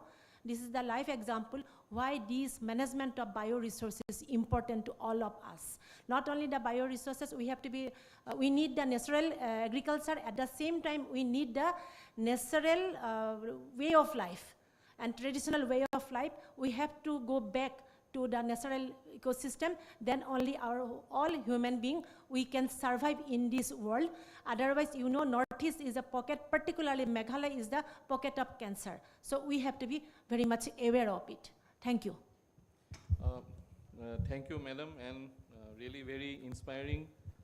In spite of such problems, madam has been one of the most active, organizers of this conference. Let us thank both the chairmen,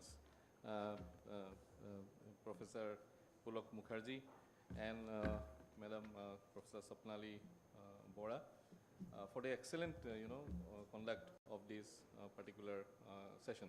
I also thank the three speakers, Professor Sibata, Dr. Bernard, and Professor Lim, for enriching this session with their inputs. So before we end up, please kindly join me in giving them a big round of applause. Thank you, sir.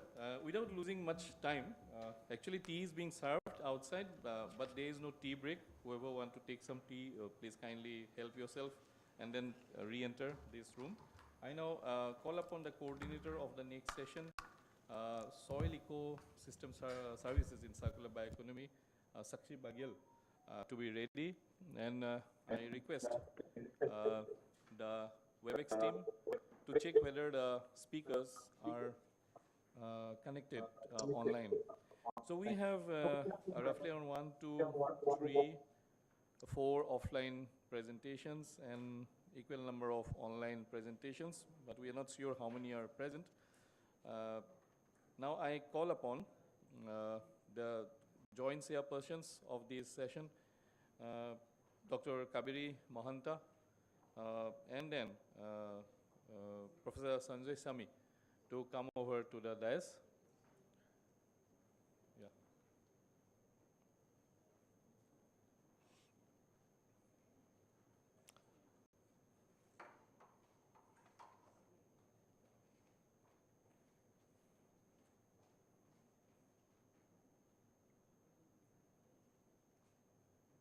Yeah, can I have Dr. Professor Sanjay Sami here in the dais? And may I request Sakshi Bagyal to welcome Professor Swami with a traditional gamocha. Yeah, that's it.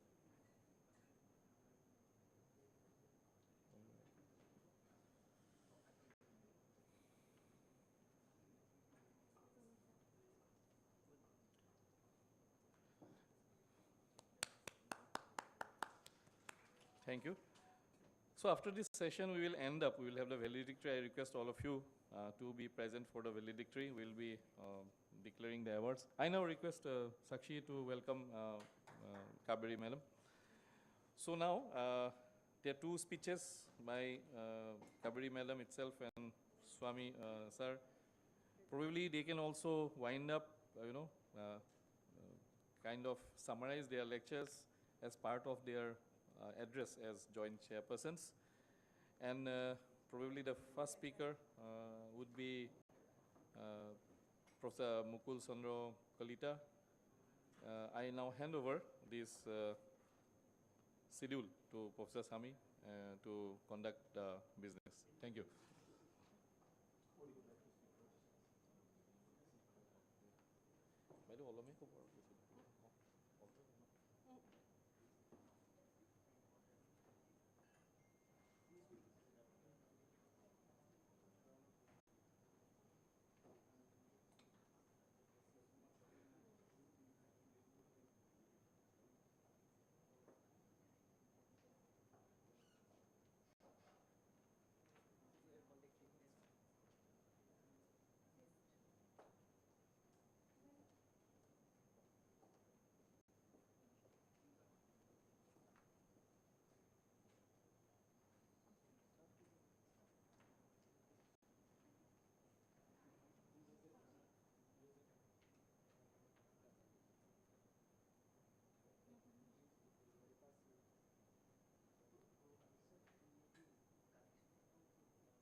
Let us start offline. Yeah. Yes. Yeah, let us start offline.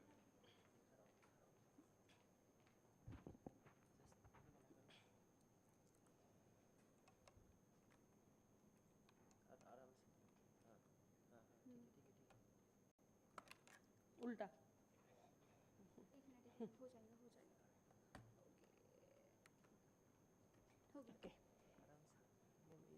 Okay हो गया या सुकुरै দেখা নাই there's a data this is 12 okay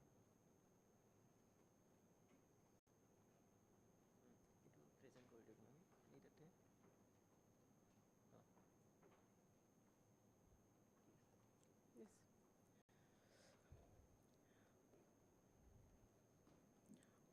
Respected Chairman, sir, and the distinguished delegates present, very good afternoon to you all. Today I am going to speak on the topic soil ecosystem services, its role in circular bioeconomy by sustainable conversion and restoration of biodiversity in agriculture. So, on account of the climate change scenario, the agriculture productivity is facing some emerging issues like soil erosion, then depletion of nutrient and the soil carbon, then degradation of soil, that is salinization, sodification, acidification, loss of biodiversity, then compaction and water stagnation.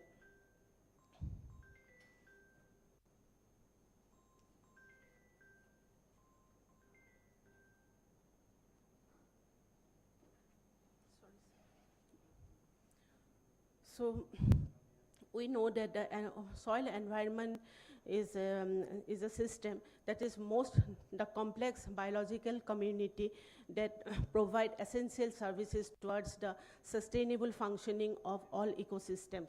Like the ecosystem in functioning, like for example, it may be the mixing up of the soil properly, redistribution of nutrients and water, then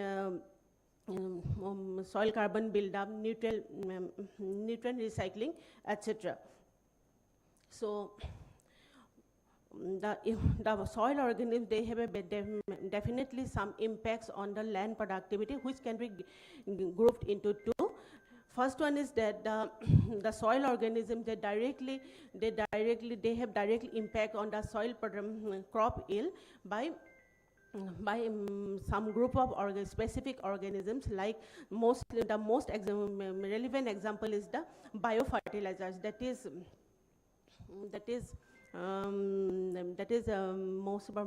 important one is the rhizobium, azotobacter, azospirillum, then phosphate solubilizer, phosphate mobilizers. Then other indirect effects that is caused by the soil organism, microorganism on land productivity is through participating the nutrient cycling, through modification of the soil structure and the food web interaction that ultimately generates the ecosystem services. So, as we know that the biodiversity is the source of plants and animals that forming the basis of agriculture. Again, the species diversity that contribute to agriculture through some ecological functions like the soil ecosystem services. But it is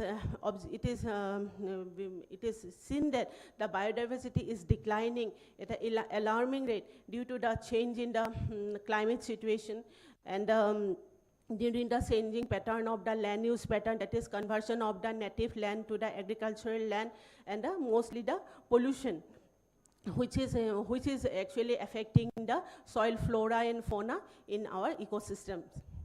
So conservation of this biodiversity is very much essential for our future agriculture and humanity in a sustainable manner. So soil ecosystem, in layman language, we can say that the benefits that derive from the ecosystem that enables or sustains the agricultural productivity.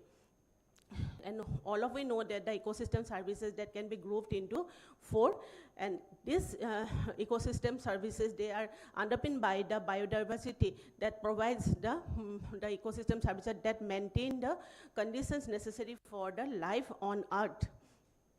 So there are some ecosystem services that is that can be included under agriculture are nutrient cycling. Through nutrient cycling, whatever nutrient is present in soil, that is transformed from soil to plants, and again from plants in the form of plant litter, they will get deposited in the soil and they will be converted to the organic matter and they will be releasing the nutrients. Then another is the organic matter decomposition, same thing. The plant leaf litter, they will fall and they undergo decomposition with the help of microorganisms, and they will add nutrients to the soil. So similarly, soil is a storehouse of soil biota.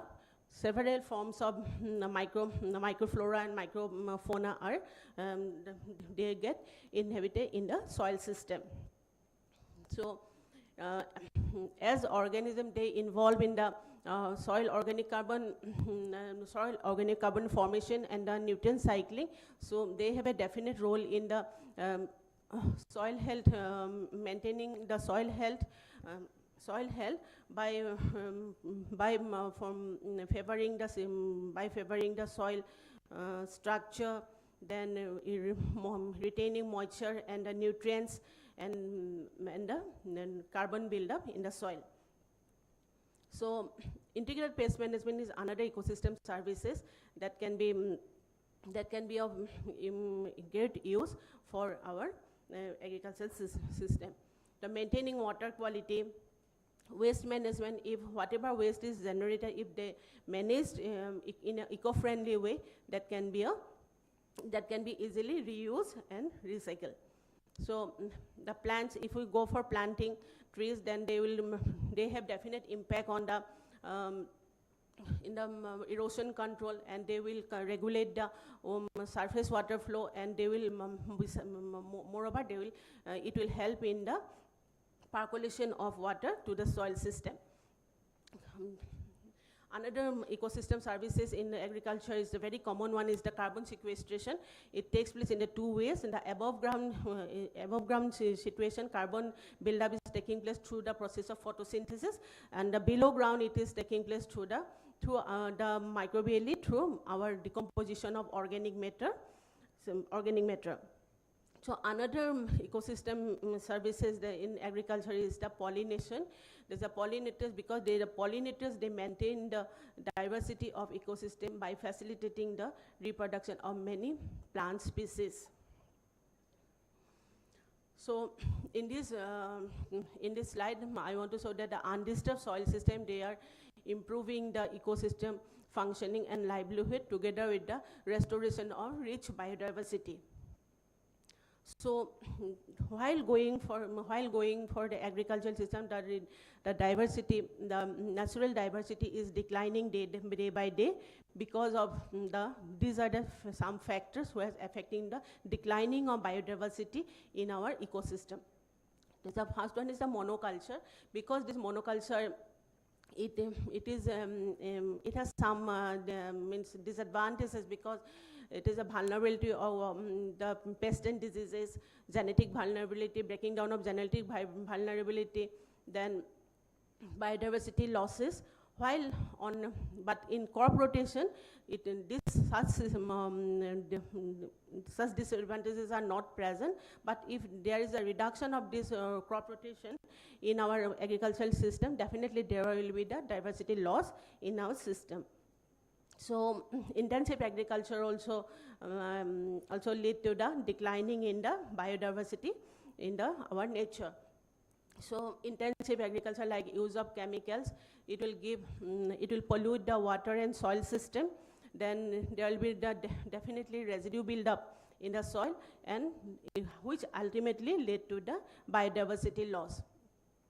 So, so this is the example of the conversion of land use system, that is through bulldozers. It is the forest system is broken down and it is converted to an agricultural. So definitely there will be huge loss of carbon, then biodiversity, which leads to the unstable agricultural systems.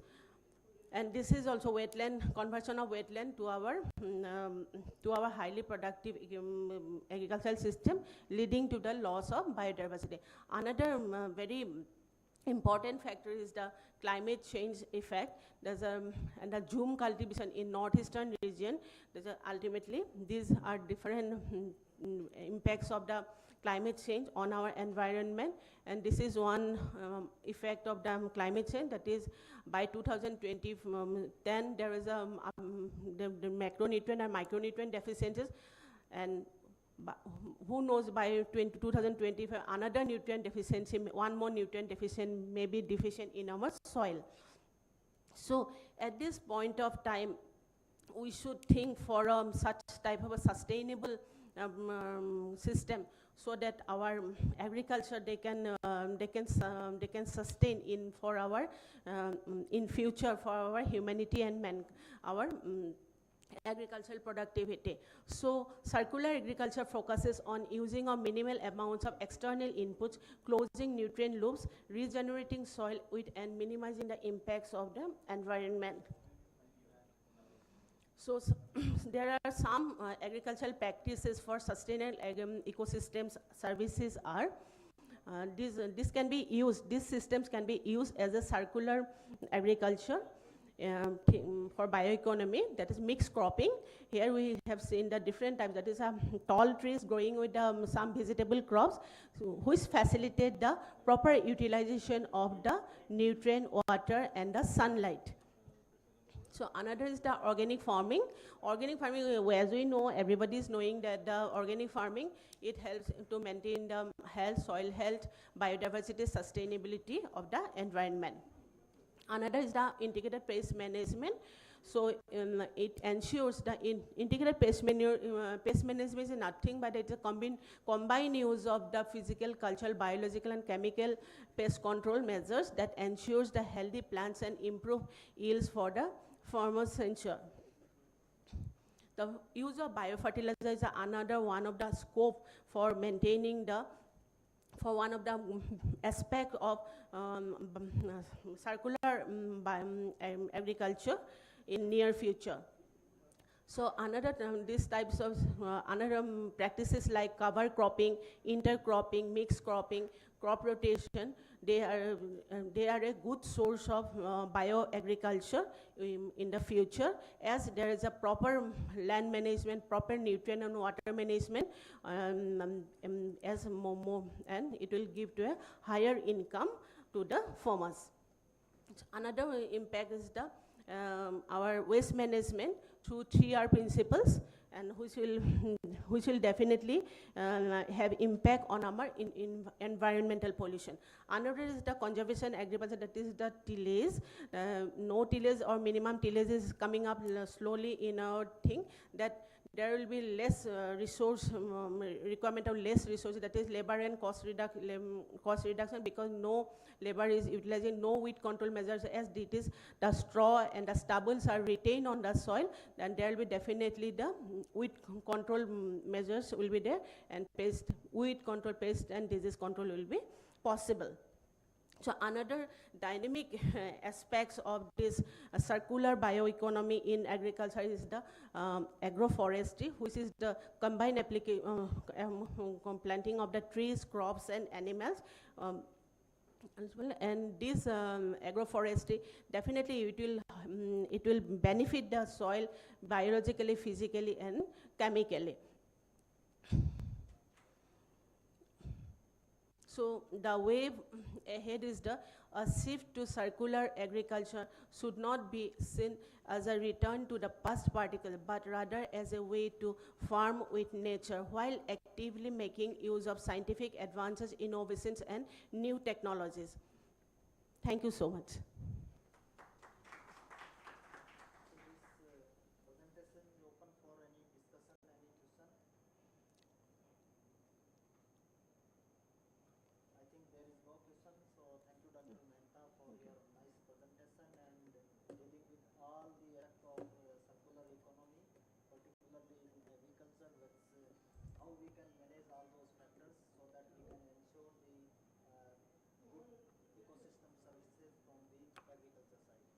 Thank you.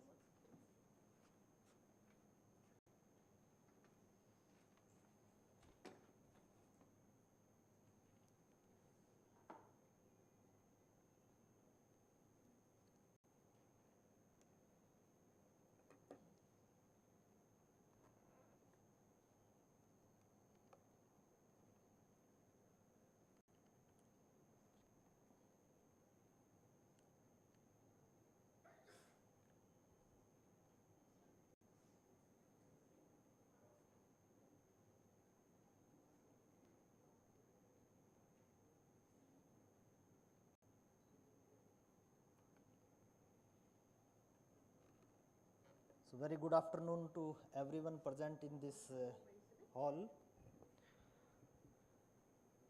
Friends, I am going to deal with the ecosystem services which are being offered through the nature-based solution prevailing in Northeast India. This is in slide mode. Huh?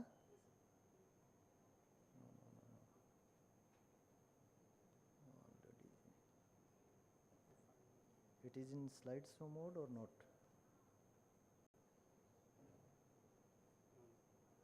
Not, no?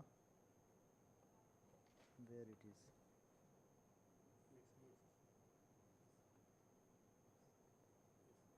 Yes, okay.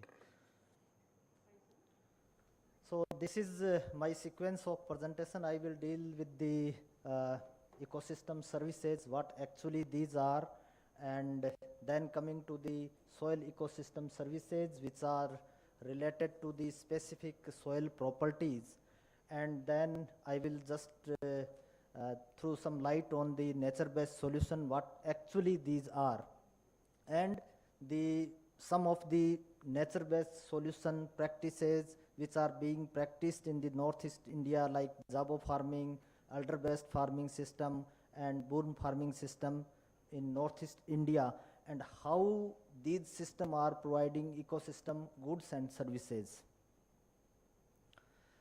So as you know that previous speaker has also highlighted that ecosystem services are the benefits which we can derive from ecosystem, and of course these are divided in some categories for our easy understanding, like supporting services, provisioning services, then cultural services, and regulating services. Now coming to the soil, you know that without soil there is no existence of life. So soil functions, they deliver different type of ecosystem services and goods. This is a diagram, a conceptual diagram developed by Adhikari and Hartmink, which relate different soil properties to the ecosystem services. Every soil property is serving some of the services, and here these properties are linked with these services. So I am not going in detail because I have been given directions that we need to finish this session shortly because we are having valedictory session soon. So friends, if we see the present scenario, we have exploited natural resources. Just Dr. Mehta have highlighted that we are facing different type of degradation, maybe the ecological degradation, maybe soil degradation, different type of natural resources we have exploited. And you know that we are facing climate change also. The global demand for nitrogen, phosphorus and potassium fertilizers, these are increasing day by day every year. And then you see that 52% of the global agriculture lands are degraded. These are the figures from FAO.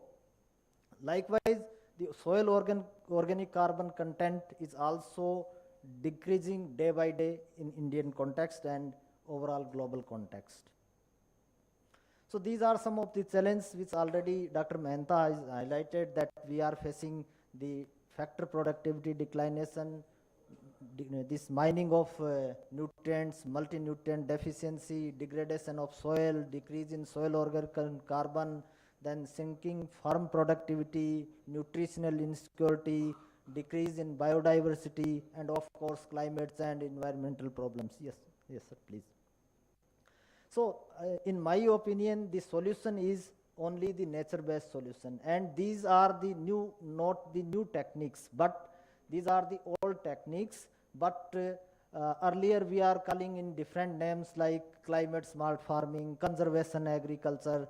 So here the variety of practices which our forefather, our ancestors, they are using with their wisdom, these practices are nature-based solution because they are not harming nature. They are in the harmony of nature, and just we can derive the ecosystem services from these solutions. So this is an umbrella term which can be related to ecosystem approach.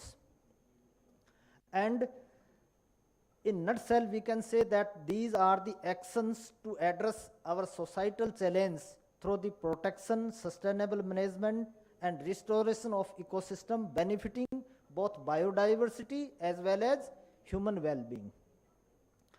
Now coming to Northeast India, you know that it is a very diverse region. We have almost more than 200 tribal communities here, and every tribal community have different their traditions, different language, and of course different type of practices, farming practices. So here I am highlighting 2-3 practices which have the inbuilt nature-based solutions, or we can say these are in nature of harmony. So one system is this Jabo farming system, which is being practiced in Nagaland, particularly in Kikruma district, and this system is developed from that area only. And in this system you can see that they are managing the hilltop as a natural forest area where this serve as a catchment area, and after that the water which is coming from this catchment area is coming to the siltation tank. There are series of siltation tanks, and then this water is coming to the main water harvesting pond.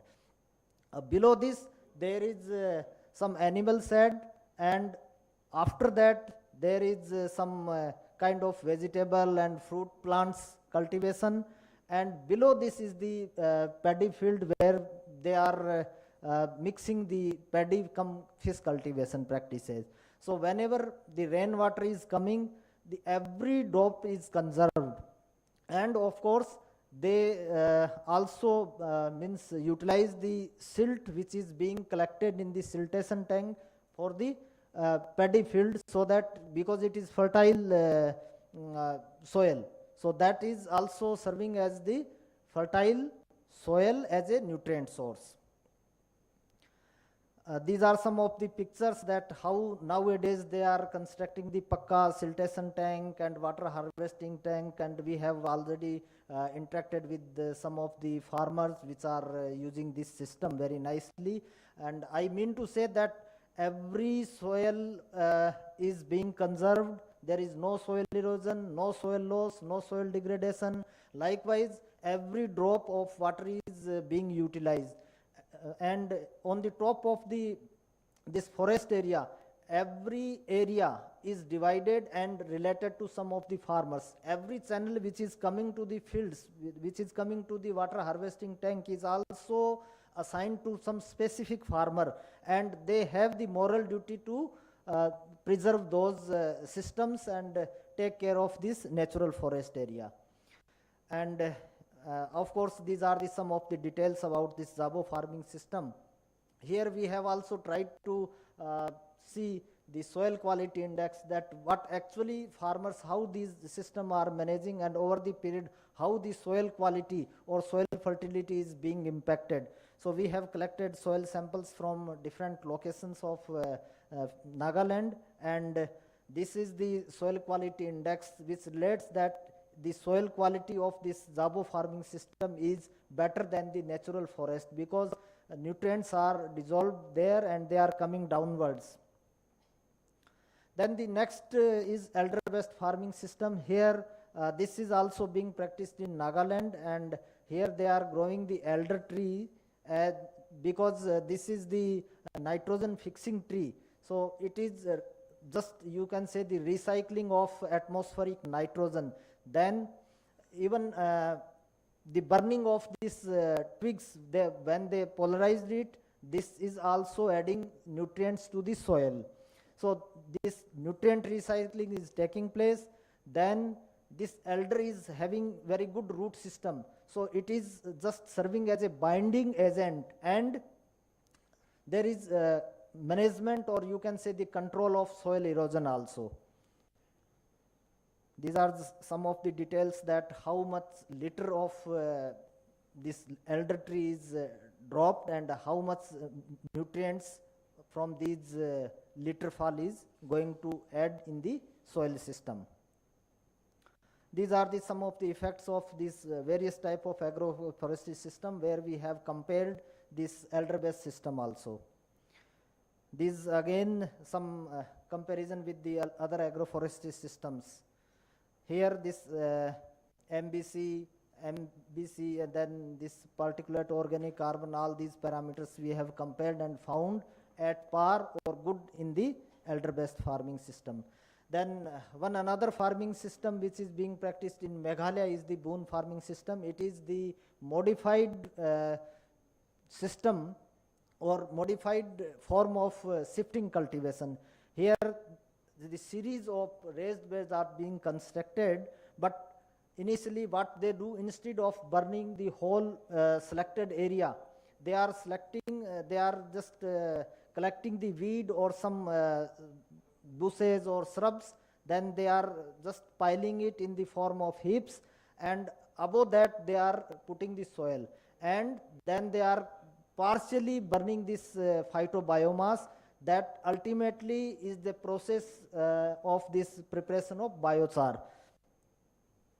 So these are the practice how they are preparing these boons, and this partial burning is resulting in the preparation of biochar, and you know that biochar is a good source of nutrients also, and it is also beneficial for management of soil acidity, because we have the acidic soils in this region mostly.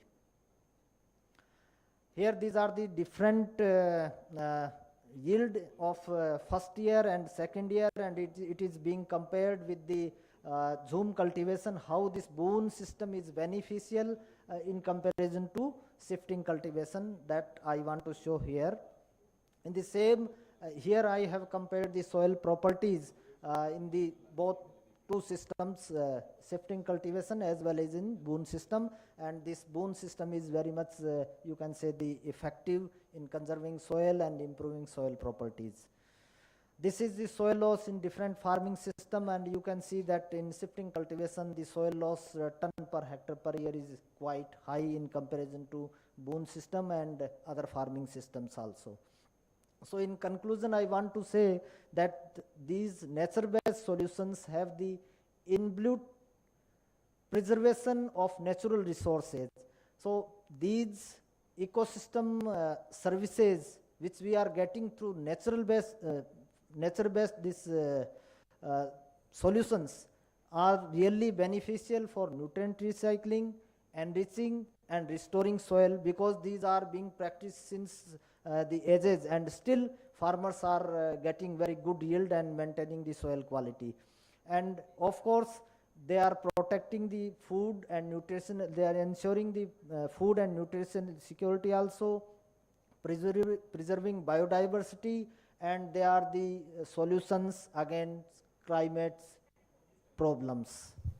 So I mean to say that the better protection of the natural resources through nature-based solutions will provide good protection and of course good nutrition that will lead to better environment and our happy life. So thank you. Thank you. Thank you, Dr. Sami, for your wonderful presentation. So, any question from audience? Yeah, just one question from Yes, yes, yes. maybe.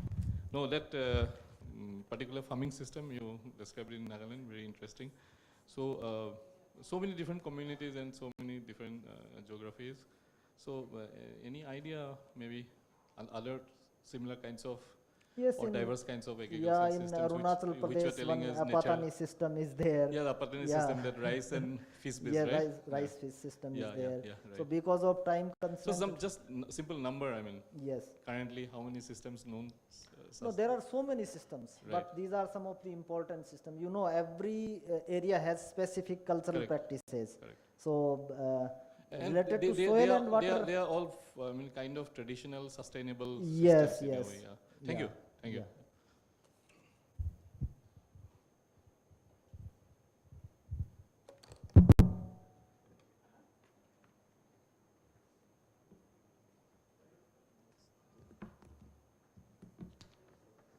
So I would like to invite Dr. Mukul C. Kalita for his presentation on rice yield with the inherent soil characteristics and management practices in Assam.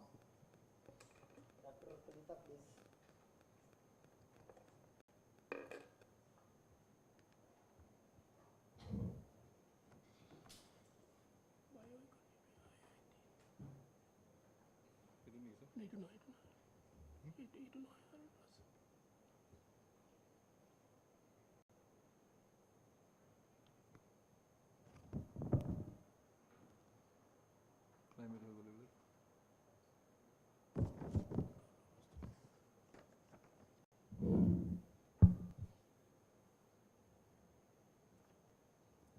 System extract. Writing 2003, the backup of money to rise to as Mukul PPT. Yes, yes, yes. Fine. So WebEx is not loaded here. Let me put it there. You can just operate from there. He will tell next, right?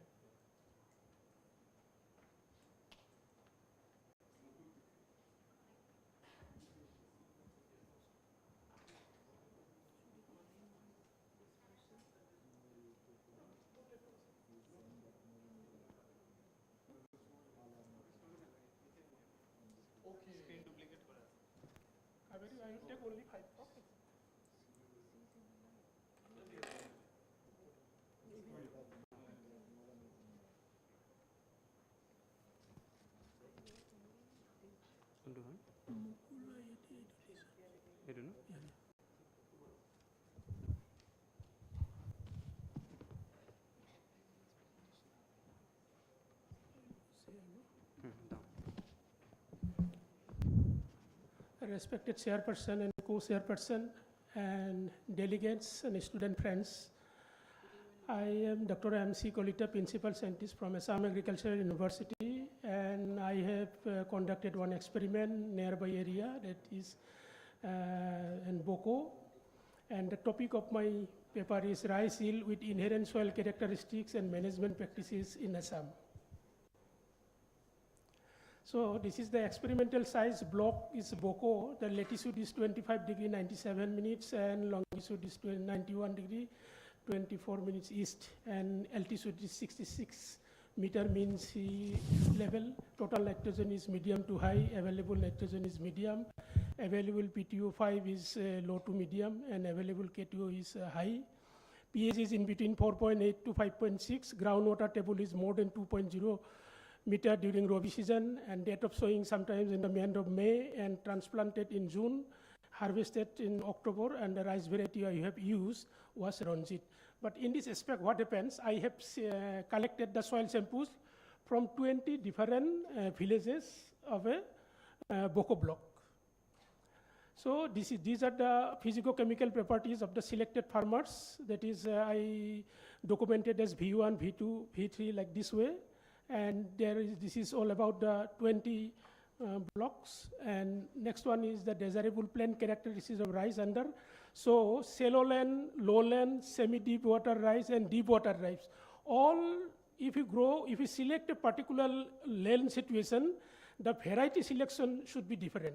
So generally, when we go for shallow land or medium land situation, generally the duration of the crops will be in between 100 to 125 days. So accordingly, if you in the lowland situation, then the variety will be, suppose Ranjit, Masuri, these are the variety takes about 135 to 150 days. And semi-deep water and deep water rice, mainly the Baupedi and Boropedi rice, its duration is more than 150 days. Next, this is the upland, medium land, lowland, deep water soil, and very deep water. So these are the 5 classes we have found in our state. And the area coverage, that is the upland situation is 25%, medium land situation is about 22%, lowland is 28%, deep water soil is 18%, and very deep water soil is very less, that is 7%. So in the upland soil, the water table remains at least 1 meter below the soil surface. Soil are usually light texture soils and well drained. Water stagnation is very rare. Here pH is very high, because in this land tea crops are grown. All the tea crops are grown in the upper Brahmaputra valley zone of our state. There we will find this sort of situations. The medium land, that is the water table recesses soil surfaces during monsoon, and land submergence occurs rarely and goes above 25 centimeter. Water table sinks below 1 meter during November to February, and each calendar year, soils are medium to heavy texture soil. Likewise, in the deep water soil, in the last one, the land submergence may exceed above 1.5 meter, and it reaches up to 3.0 meter or more during the monsoon period, and water always found above the soil surface. Soils are heavy texture soil. This is the area where we can grow the deep water rice and Boropedi rice. So this is all about the Assam, Bihar, Madhya Pradesh, Odisha, Uttar Pradesh, West Bengal. They have classified their rice suitability as per the shallow and medium land, lowland, semi-deep water rice, and deep water rice. So take the example, the deep water rice in Assam, in the extreme right side, that is the Padmanath, Padmapani, Panindra, Jolosri, and Jolkuari. And semi-deep water, this is the Badal, Pandhan, Jaimoti, Konoklata, and Lalganga. I have worked all these things in semi-deep water. I have worked all these things, and shallow, there I have worked in the Ranjit, Bahadur, Kusal, Moniram, Piolim, Pankaj. These are the varieties. Generally, we are going to cover the medium land and shallow land area. Similarly, in the West Bengal situation, there is a Zogen, Masuri, Niroja, Pankaj, Sarno, Govindabhog. Govindabhog is one of the very good variety for West Bengal situation. Their situation is like our Assam situation, and they have evaluated their variety accordingly. If we go for Madhya Pradesh, they don't have the semi-deep water and deep water rice. And this is the grain yield. I have collected the yield and straw yield and harvesting is all these things of 20 farmers.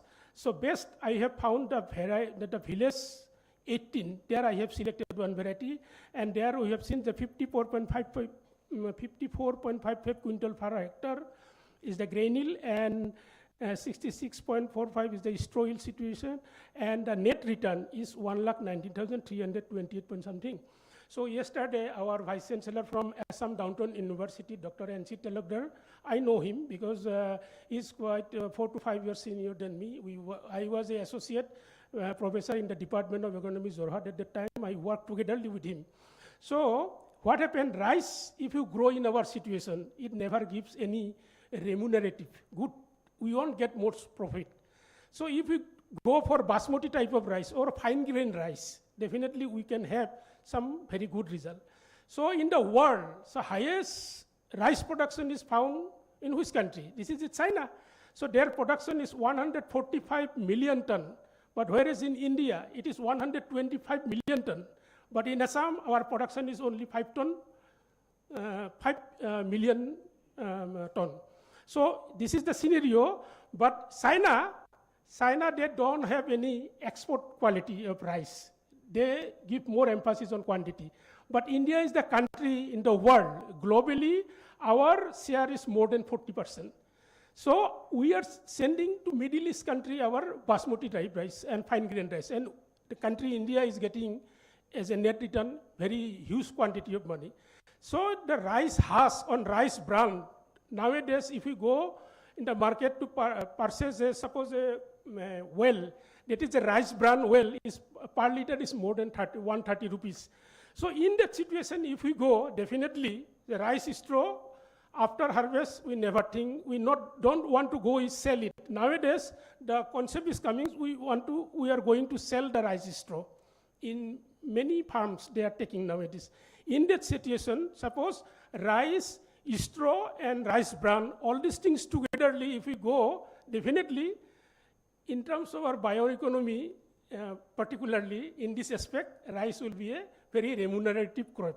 And food habit, still we are very much well acquainted with the rice crop, but we are not going still, we are taking little bit of chapati and other things, but if you go in North India, Northwestern and Northeast, so they are taking 50% chapatis, 50% rice. So in that food habits is quite different. That is one of the things we have to consider. So finally, I am going to draw conclusion here. The farmers of Assam shall have to think seriously about the selection of varieties for cultivation in different land situation. Number 2, proper utilization of soil resources for sustainable agriculture is possible after knowing the inherent characteristics of the soil. After that, necessary management practices will be done.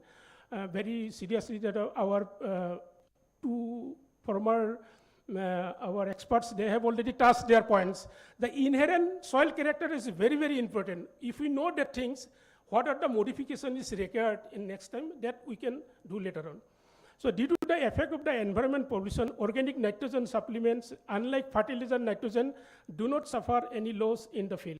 Therefore, it is better to apply organic fertilizer to get higher yield of rice and also to improve the inherent status of soil. After the gap of 2 to 3 years, urea at the rate of 20 kg per hectare together with single superphosphate at the rate of 11.5 kg per hectare may be applied after mixing it properly in the rice growing field of Bokobla. It is a situation specific. Nowadays, think globally and do locally. That is the concept. So in my area, suppose in my districts, whatever nutrient uptake I will get, so if you go to Shivsagar, the whole scenario is quite different. So with these few words, I have concluded my speech, and thank you once again to chairperson for giving me an opportunity for few words.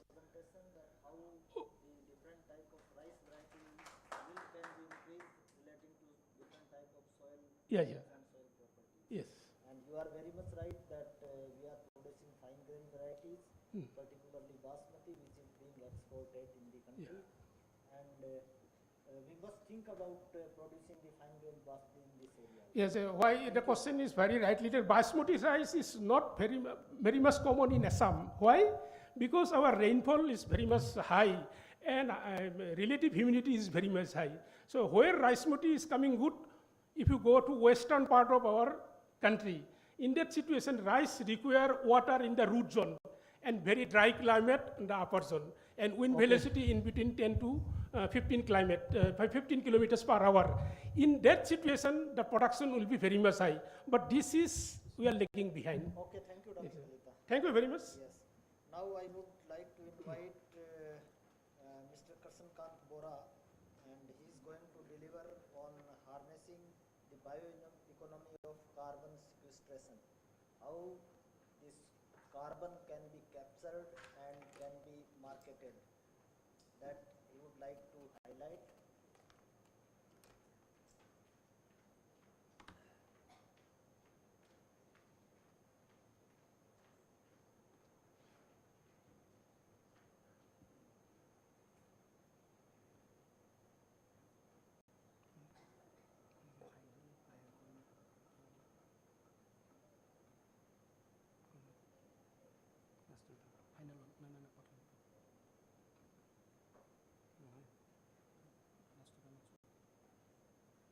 request Dr. Bora to please finish within 5 minutes.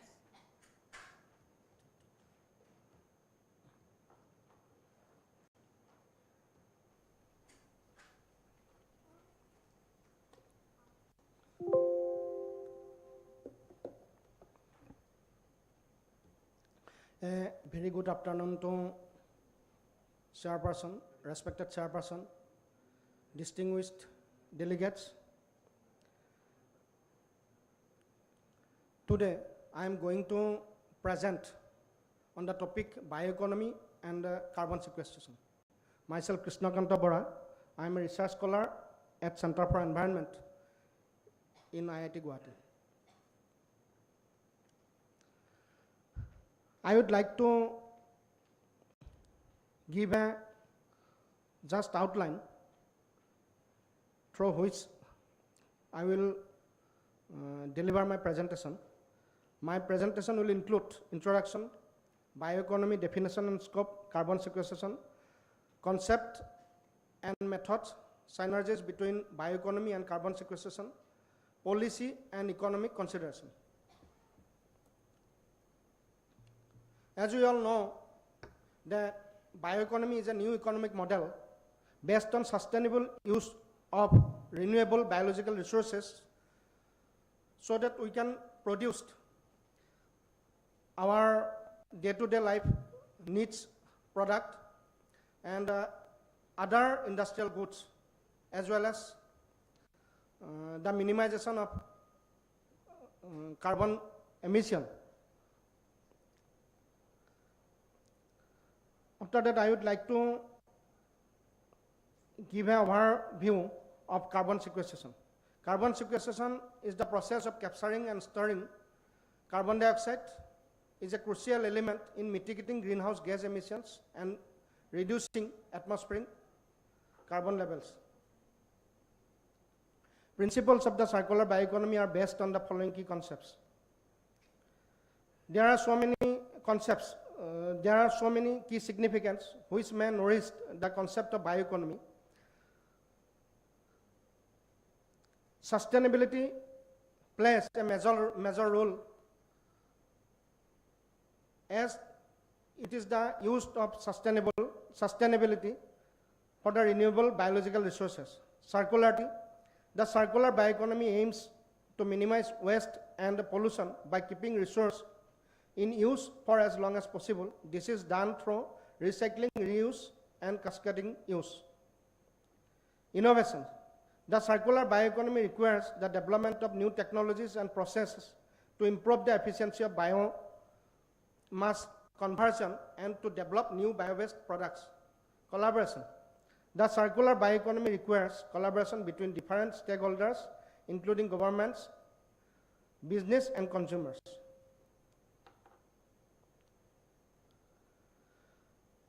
Soil ecosystem services.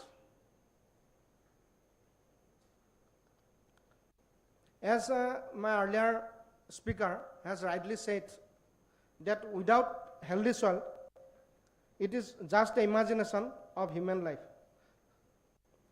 Soil ecosystem services plays a critical role in carbon sequestration.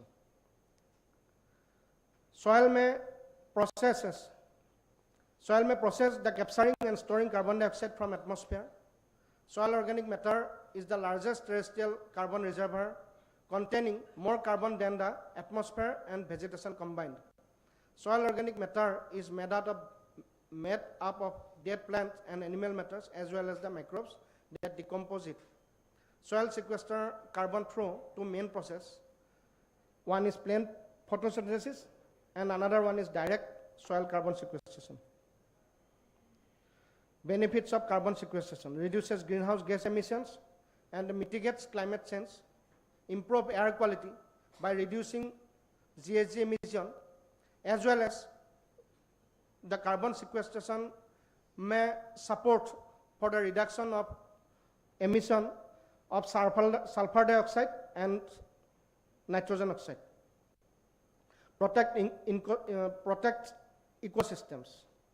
By reducing GHG emission as well as combating climate change, carbon sequestration may protect ecosystem. Carbon ecosystem may create jobs and boost economic growth in the sector of renewable energy, waste management, and any other industrial sectors which may escalate to mitigate climate change. Bioeconomy can contribute carbon sequestration.